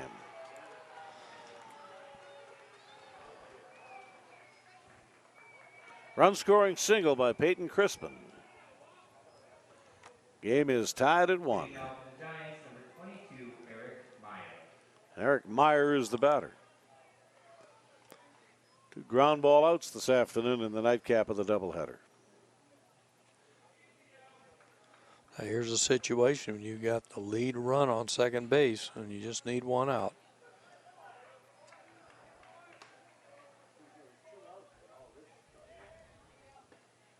Strike 1 to Eric Meyer. Game of inches, the game of baseball. There's a ball that's belted foul up the right side. 0-2. And that ball was just foul. And the pitch for ball 4 was just high. Exactly. You know, it's, as you say, a game of inches and very, very close. Ground ball to the left side of the diamond. Hopefully that'll do it. Ramirez on to Takahashi. But the game is tied up. Here in the top half of the 6th inning, the tying run scores with 2 away on back-to-back hits. And 2 men left on base. The bottom half of the 6th coming your way in a 1-all ball game on ICU video. Bo Gilbo leads things off here in the bottom half of the 6th inning. Bo shows the bunt, draws the bat back, and he takes a pitch down and away, ball 1. Gilbo today, the first and third strikeouts of the starting pitcher, Tucker Sorenson. And the kick in the 1-0 delivery, and that's upstairs, ball 2.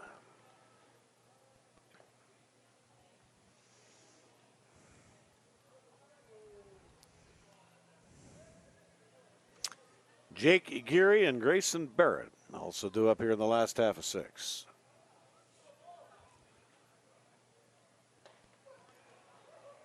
A breaking ball on a 3-0 count. I don't think that Gilbo was expecting that. 3 balls, 1 strike.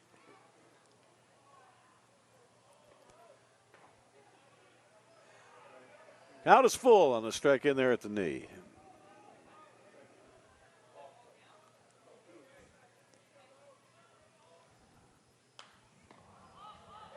Got a play on it.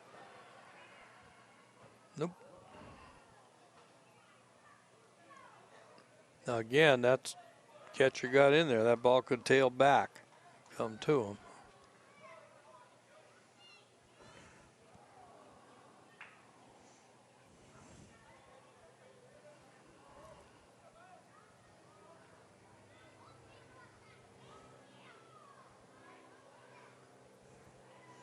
The wind up here by the left-hander, and the pitch is high outside. Count is now full. 3 balls, 2 strikes. He's had better command of his breaking stuff than he has of his fastball, because he has excellent command of his breaking ball. And that pitch is inside for ball 4. Gilbo is aboard. The go-ahead run. Catcher's trying to get that call and couldn't do it.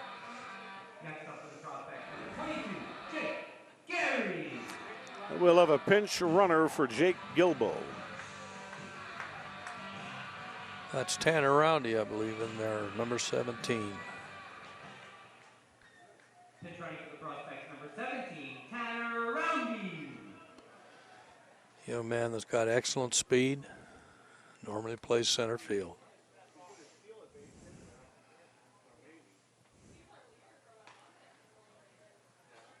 The Giants have a right-handed pitcher ready to go in the bullpen. It's only the second walk of the afternoon issued by the pitcher. But the leadoff walk comes in to score just such an inordinate amount of time.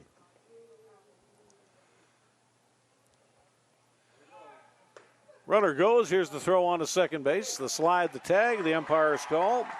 Tanner Roundy pulls in a scoring position.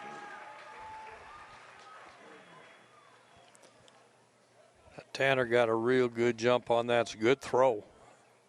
But just the jump that Roundy got and his speed was enabled him to get in there.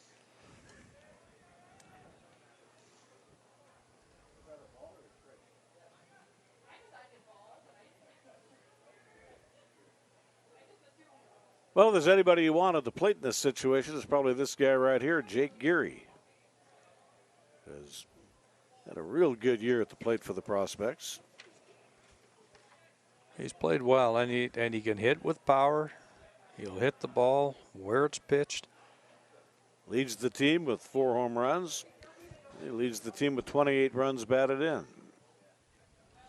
He sits at a 2-ball, no strike count. A double deuce, number 22.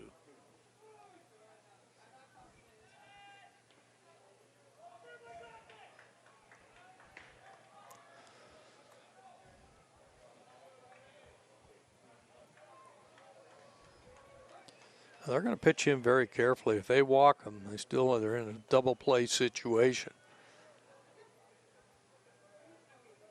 What they don't want to do is give up a base hit into the gap. Will definitely score the run.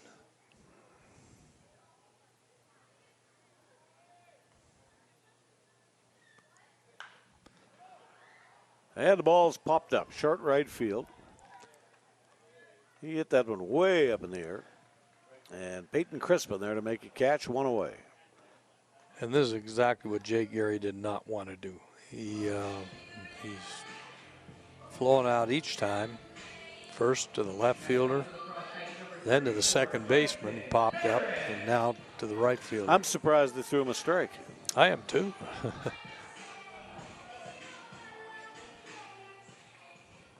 Well, Grayson Barrett will try to get the job done. He's got a 1-for-2 afternoon going in the second end of the doubleheader. Went 2 for 3 in the opening end with a run batted in. 1 out, man in scoring position here in the bottom half of the 6th inning.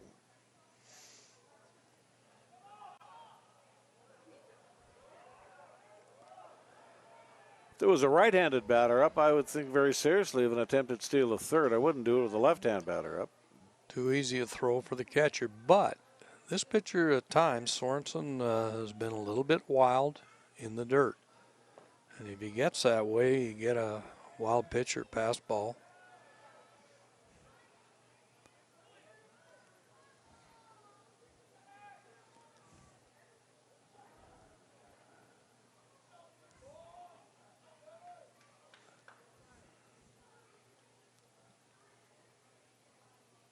Down and away, 2 balls and no strikes. Stealing second is one thing. Stealing third is a whole other kettle of fish. It sure is. One is a 90-foot throw. The other is a 146-foot throw. Atkinson did a very nice job of blocking that ball, keeping it in front of him, keeping Roundy at second base. Because if he does get to third now, fly ball will score the run. They certainly don't want that to happen.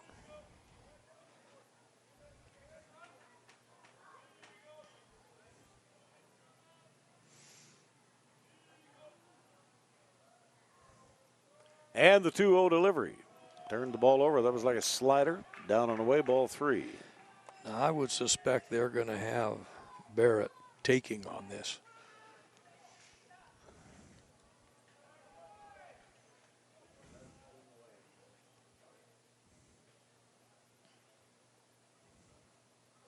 And the 3-0 delivery. Found the strike zone. I think some of the problems that Sorenson is having here is Roundy is making things happen at second base. It takes his concentration a little bit off the pitching. Here's the 3-1 delivery. That's under the chin of the batter. Ball 4.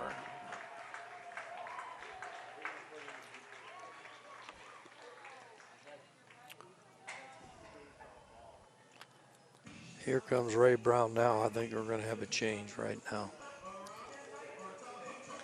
You are correct. Ray Brown has decided to go to his relief pen, bring in a right-handed pitcher. And we'll be back with more in just a moment on ICU Video. Keith Manby, the new pitcher in the ball game. White Rock, BC right-handed pitcher, 6 feet, 190 pounds. Freshman at Miles Community College, Keith Manby. Comes in with runners at first and second and 1 away, and Tyler Maskill is the batter.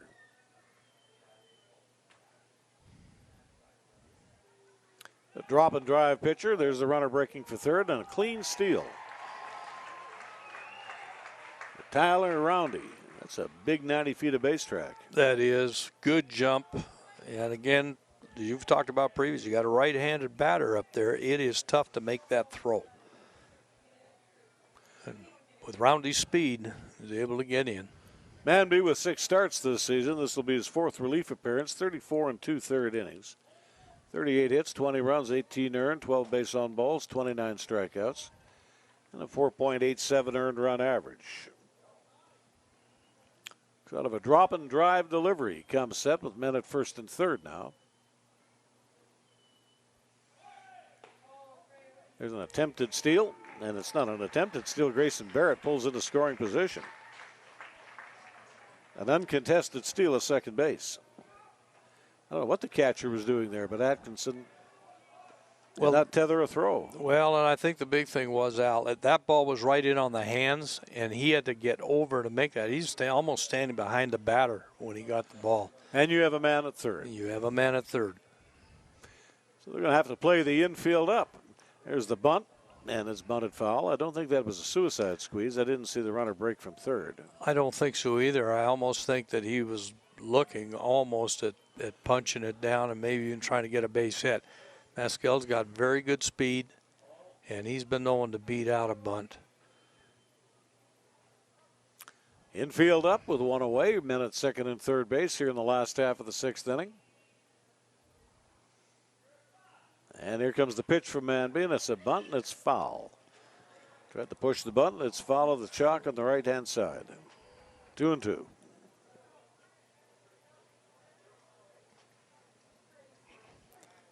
Again, that would have been a tough play because the first baseman was breaking in hard. Now, on any hit ball, they're going to go to home plate, right side, no matter where.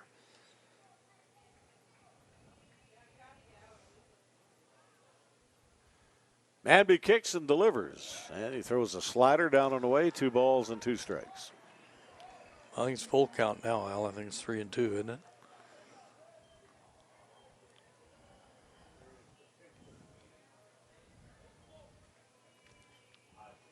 Maskill today is struck out swinging. He got under a pitch and hit a fly ball out to straightaway center field. Takes a cut at it, and he is retired on strikes. And there's 2 away. Very good pitch. And it just dropped right out from under him. If he'd held off on that, he would have had a walk.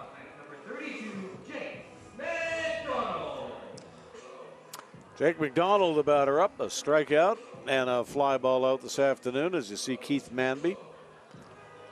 Incomplete totals for the starter, Tucker Sorenson, 5 1/3 today.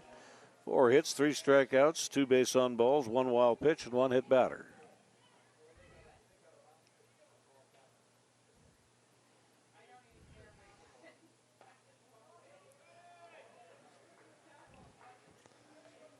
House ball inside, 1 ball and no strikes.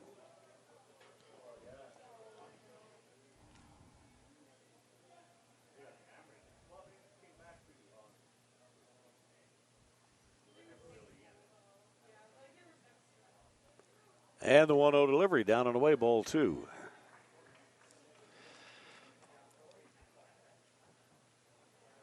The league is batting .271 off Keith Manby. Now, Manby, again, here I would think would be careful with McDonald.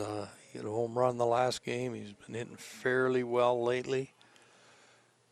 But if you walk him, you now get Takahashi up, who's batting about 120.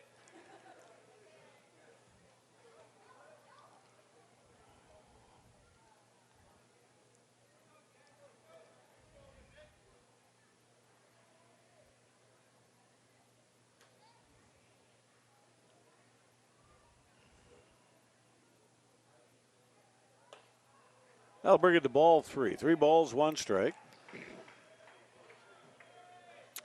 With 2 out and 2 men in scoring position. That tantalizing 90 feet of base track between third and home.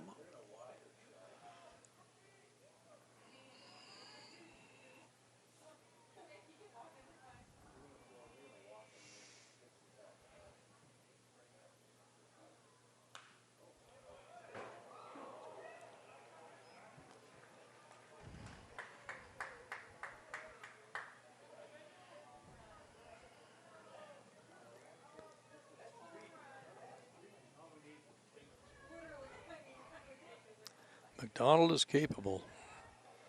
That ball is in the strike zone. And he got tied up with an inside fastball. Yeah. Popped up into short right field. That will do it as Peyton Crispin is in and under that. I think if we look at this, I don't think that would have been a strike. Might have been close. It's close, you got to go for it. No runs, no hits, no errors. 2 men left on base. Andrew Peart, it's all yours. Thank you very much, Al. Standing by here with prospects pitcher Zach Harrington, who was volunteered into this interview by Trevor Berg. But you're from Arkansas. You're playing your college ball down in Texas. What was it about the prospects that drew you here for the summer? My friend Jake McDonald on the team, he played with me in Texas, and he just told me about the fans and how many people, that are at the games. And he told me about the great weather. It hasn't been too great lately, but it drew me down here for sure. I was going to ask you, how do our summers compare to that of Arkansas and Texas? It's a lot cooler, that's for sure. The rain has had me really cold lately. I'm used to about 100 degrees Fahrenheit, and it's been about 60 here, so it's nice, but I have been pretty chilly for sure. You are a pitcher. We've had a bit of a pitcher's duel going here tonight.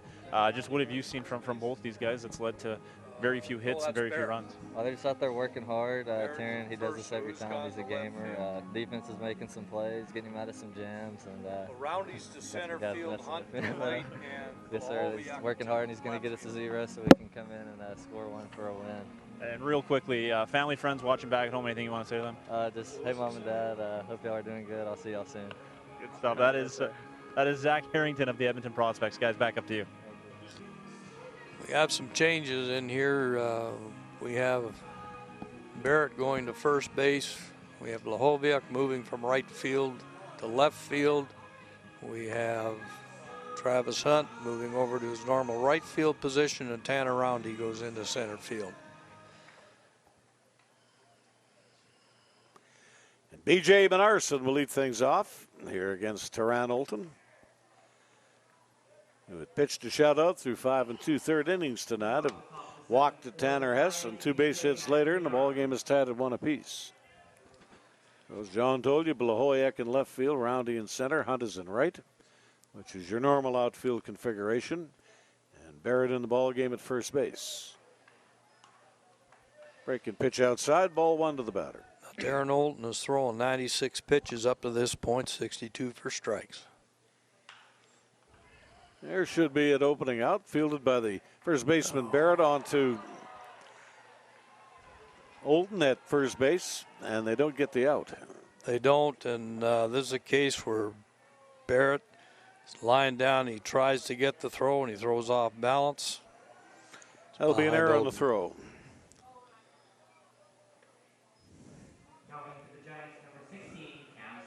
If they wanted to do it over, they probably want Barrett just to go to first, and Takahashi was in position to field the ball. That's right. And if they see it on what we see, they'll know that should be the play. So Menarson is aboard on the throwing error. Cam Sanderson on a 2-for-3 afternoon is the batter. Teron Olton back onto first base.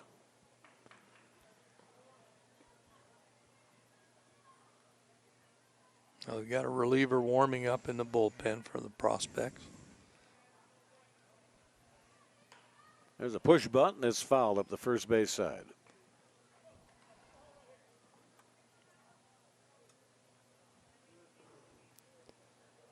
Now, Ray Brown will play small ball. He will bunt this man over and work to get him in.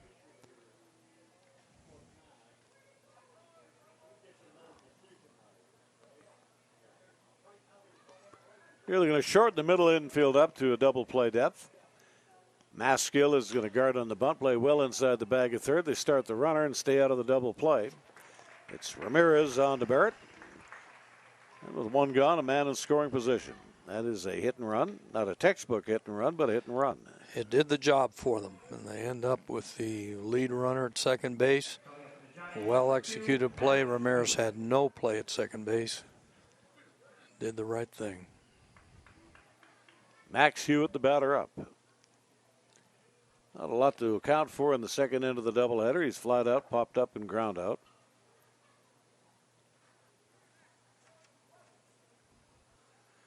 He went 2 for 4 with 2 runs scored in the opening game. One out, go ahead run in scoring position, and the ball belted out into right field. That ball has got some carry on it. It goes clean onto the wall. That's going to score the run. Pulling into second base with a run-scoring double is Max Hewitt. He tagged that one. That's the best hit ball of the ball game. He sure did. Travis Hunt didn't have any play on it. He brought that right up off the wall. We're going to get a reliever in right now. Well, that's a tough way for Teron Olton's ball game to come to an end. It is. An unearned run scores. But Max Hewitt really drilled up and hit it right on the button, a two-base hit, and the run batted in. New pitcher coming in. Let's take a break. It's Prospects Baseball on ICU Video.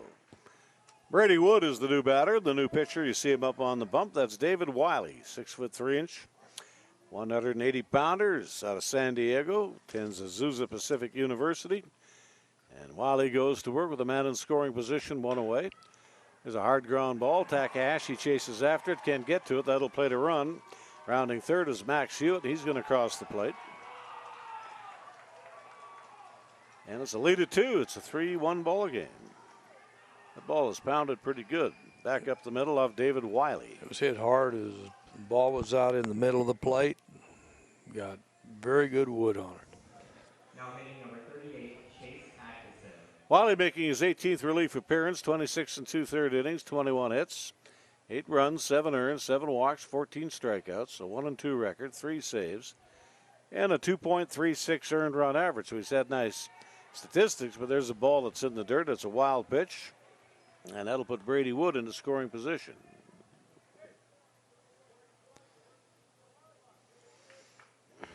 Tough play for Jake McDonald to get out on and block.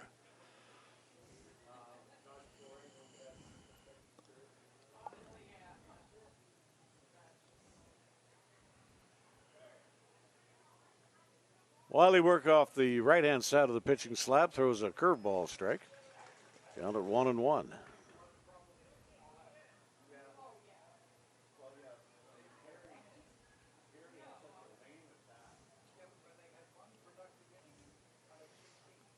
We'll give you the incomplete totals for Teron Olton. 6 1/3 innings, run totals yet to be determined. 7 hits, 4 strikeouts, 2 base on balls. Actually, his run totals are determined. There's a ball that's snared right out of the catcher's mitt. And it's hit hard down the left field foul line here to Blahowiak. Throw is off line. That'll be a double and a run batted in. And as Brady Wood comes in to score, Chase Atkinson. Had a good afternoon since having to come in replace of the original catcher that got Ron turfed out of this ball game.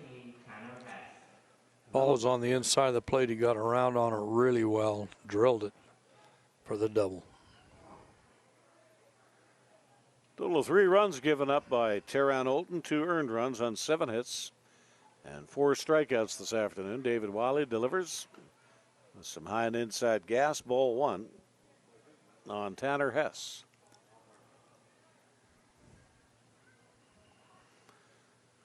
Drew a base on ball and came around to score what would be the tying run in the ball game. Back in the 6th inning.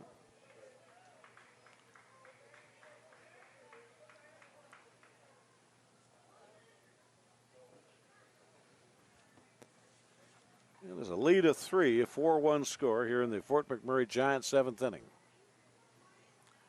And the 1-1 pitch tapped sloppily back towards the mound, fielded by Wiley. Freezes his man at second and throws a strike to first base, 2 away. Nice play by Wiley, freezing that runner, keeping him tight. He knew he had time. Let her go. Coming up for the Giants, number 17, Gunnar Rainey. And Gunnar Rainey on a 2-for-3 afternoon is the batter up. Wiley delivers and he throws the first pitch strike.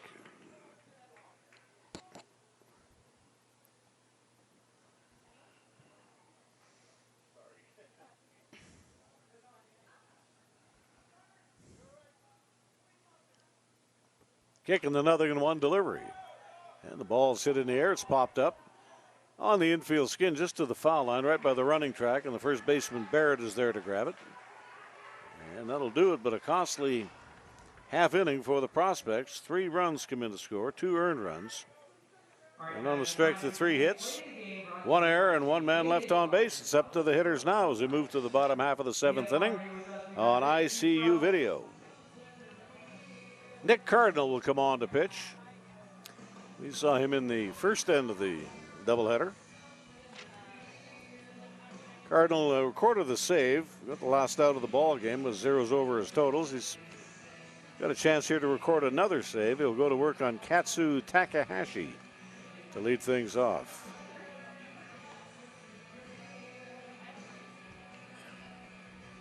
Cardinal will make his 10th appearance on the season. 6 as a starter. We're at a 2-5 record. 27 strikeouts against 12 base on balls and a 4.12 earned run average. So Keith Manby has a chance to become the winning pitcher this afternoon. Worked 2/3 of the 6th inning. And he recorded a strikeout. Tucker Sorenson left the ball game in a 1-all draw, so he wouldn't qualify for the victory. But 3 runs come in to score in the top of the 7th inning, which could make a winner out of Manby and a save for Nick Cardinal. Katsu Takahashi will be the leadoff batter.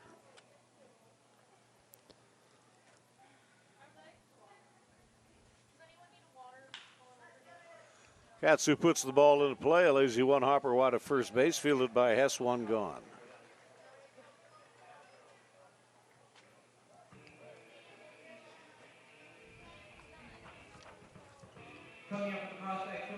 Yeah, I got 2 batters left and got to get something going.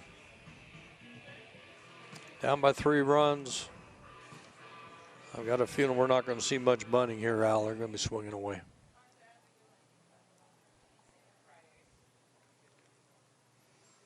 Blahoyek is the batter up, and Cardinal delivers a late breaking slider with a big sweep on the pitch, ball 1.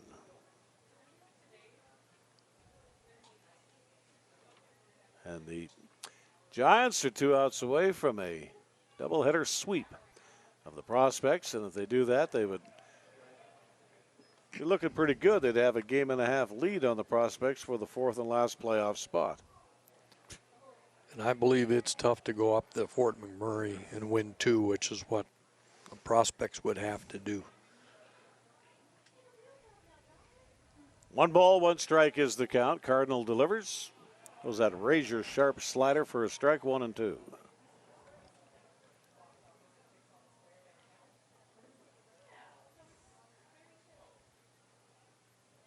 Sitting on deck, it's Travis Hunt.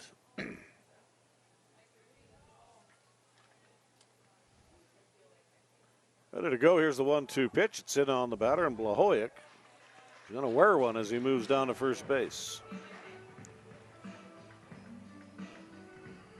Just caught his shirt. And now you're in a situation with Travis Hunt, one of your best hitters up. And a young man on first base who can burn the bases pretty quick.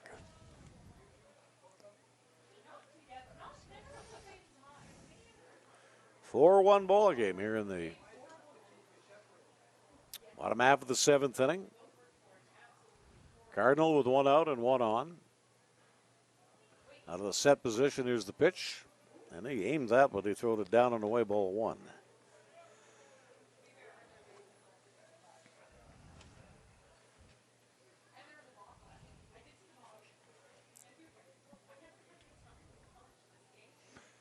Next action at the Diamond will be Thursday night. We'll have it for you about 10 minutes to 7 o'clock. The Yorkton Cardinals come in, followed by the Brooks Bombers to wrap up the regular season. And we set it a ball and a strike.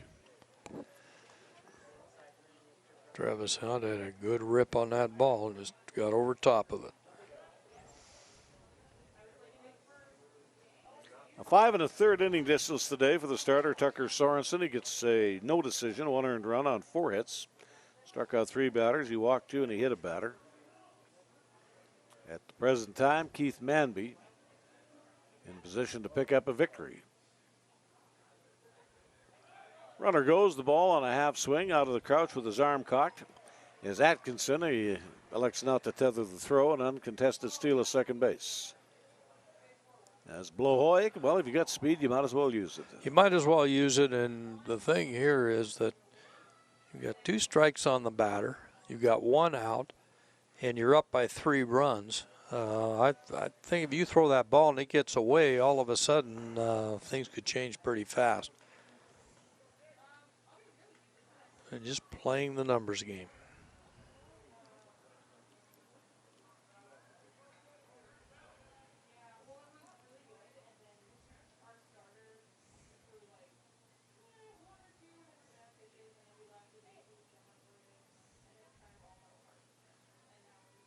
And the 1-2 pitch. Swing and a miss. Hard slider got him. Now there's 2 out. That's a money pitch. That is. Very good, hard slider. Here's the replay. Let's look at this. Watch that just boom. Break around. Javi Ramirez will be the batter up.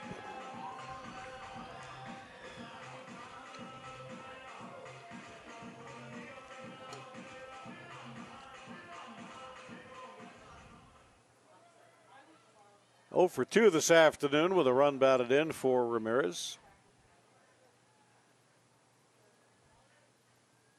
Fully back on the middle infield. They're about midway on the corners. The outfield is straight away.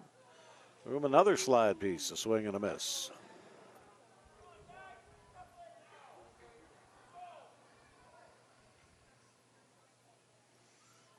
Prospects are pretty much going to have to run the table on the Fort McMurray Giants when they go back up there. Split won't do them any good. I think that's Tuesday and Wednesday. Yeah. For you folks viewing up in Fort McMurray, come out to the ballpark. You got a pretty nice ball club here. And here's the strike 1 delivery. Ground ball. It's fair at third base. Fielded by Meyer. Tried to make the tag on the runner coming over, and he got him. And that'll do it. As Blahoyek is out 5 unassisted between second and third base. That'll be a fielder's choice for Javier Ramirez. Not technically a clinic, but he did tag him. He just did get a piece of him, so the man is out. So no runs, no hits, no errors, 1 man left on base. The Prospects with a run. They're doing on 4 hits in the second end of the doubleheader. Commit 2 errors, and they leave 8. Nick Cardinal pitches the final inning, and he records a save. He gets 2 saves on the afternoon. 1 inning of pitching, no runs on 1 strikeout for Nick Cardinal. He gets the job done in relief. Here for the Giants this afternoon, and he records his 2nd save on the season. Now, there's going to be a fun trip back up to Fort McMurray for these young men. Take both ends of a doubleheader, and they're now up a game and a half on the Prospects going into the last week of the season. So the totals: 4 runs, 9 hits, no errors, 8 left on base for the Fort McMurray Giants. 1 run on 4 hits. 2 errors and 8 left aboard for the Prospects. Keith Manby picks up the victory in relief, 2/3 of an inning, gets it done with a strikeout. He goes to 3-3. Nick Cardinal with his second save of the afternoon closes out both ball games nicely today. 1 inning with 1 strikeout. The starter and the losing pitcher is Teran Olton, who I don't think there's any question he pitched better than his fate this afternoon. He gets the L. He'll fall to 2-3, 6 1/3 innings, 3 runs, 2 earned, 7 strikeouts, struck out 4, and he walked 2 batters. The Giants improved to 23-25, and the Prospects will fall to 21-26. Andrew, it's all yours. Thank you very much, Al. Standing by here with Fort McMurray Giants pitcher Tucker Sorenson. Not going to get the win today, but boy, did you ever pitch extremely well, giving your team a chance to get those bats finally to wake up in the late stages of the game. Just how are you feeling up on the mound? Because you've been dialed in your last number of appearances. Honestly, today I actually didn't feel like I usually do. But when I pitched in college, there was that one game where I just felt off, but I pitched well. I just went out there and I knew that Edmonton's a good team. They can hit. And they got some good pitching, so I knew that I had to go out there and I had to try to keep them below 2 runs. And that's my goal always. When I go out there, I try to go 7 innings, 2 runs. And if I can do that, I believe that our team can score. And so that luckily turned out that way. Yeah, I didn't get the win, but who cares about the win? They really don't matter at the end of the day as long as the team gets them. You mentioned your team getting some runs. Tell me about just sort of the stick-to-itiveness of this team, scratching and clawing and coming alive in the 7th inning. Obviously, you guys in a crazy playoff battle right now. How great is that to see? Oh, it's awesome because, I mean, early in the season we were struggling and kids were like, oh, let's just kind of lose out and go home. But then we got to talking and we were like, all right, well, maybe there's actually a chance that we can make playoffs for the first time in this franchise history. And we're like, all right, well, let's do it. And we're a small ball team. We don't got power hitters. We got one kid with maybe 5 home runs, but that's it. And we're a small ball team, so we know that if we start getting hits, everyone's going to follow through, and that's just the way we are. You mentioned playoffs. You're a guy who's been with this organization now, 3rd summer up with the team. What would it mean to you and the other guys who've been around for some time to be a part of the squad that gets the Giants into the playoffs for the first time, and obviously their young franchise history? I mean, it'd be an honor. It'd be amazing. I want to see what Shell Place looks like during playoffs. I want to see it packed. I want to see everyone. I want to see it like this. I honestly want to see what the atmosphere is like. I want to see what these guys can do out there in the playoffs. It'd be amazing. Fort McMurray is a great sports town, and Tucker, you're a great interview. I appreciate you taking the time. Go enjoy the win with your teammates. Thank you very much. Al John, that is Tucker Sorenson of the Fort McMurray Giants. Back up to you guys. Well, thank you very much. Andrew, I'll tell you what, when that young guy decides to throw down the glove and the ball, he can pick up a microphone. He'd be a pretty good little announcer, I'll tell you that right now. He pitched good enough to pick up a win. That didn't happen today. It was a tough afternoon for the Prospects. In the opener, the Giants, 8 runs, 13 hits, 1 error, and 6 left. The Prospects, 5 runs, 8 hits, 2 errors, 9 left. In the nightcap, 1 run for the Prospects, and that just won't cut it on 4 hits, 2 errors, 8 left. 4, 9, 0, and 8 the totals for the Fort McMurray Giants, who now take a 1.5 lead on the Prospects. They'll improve to 23-25. The Prospects will fall to 21-26. It's into Fort McMurray on Tuesday and Wednesday night. Looking forward to the drive up there and having a look at that beautiful park for the ball game on Tuesday night. We'll be back here Thursday night with more play-by-play as the Prospects kick off a series with the Yorkton Cardinals.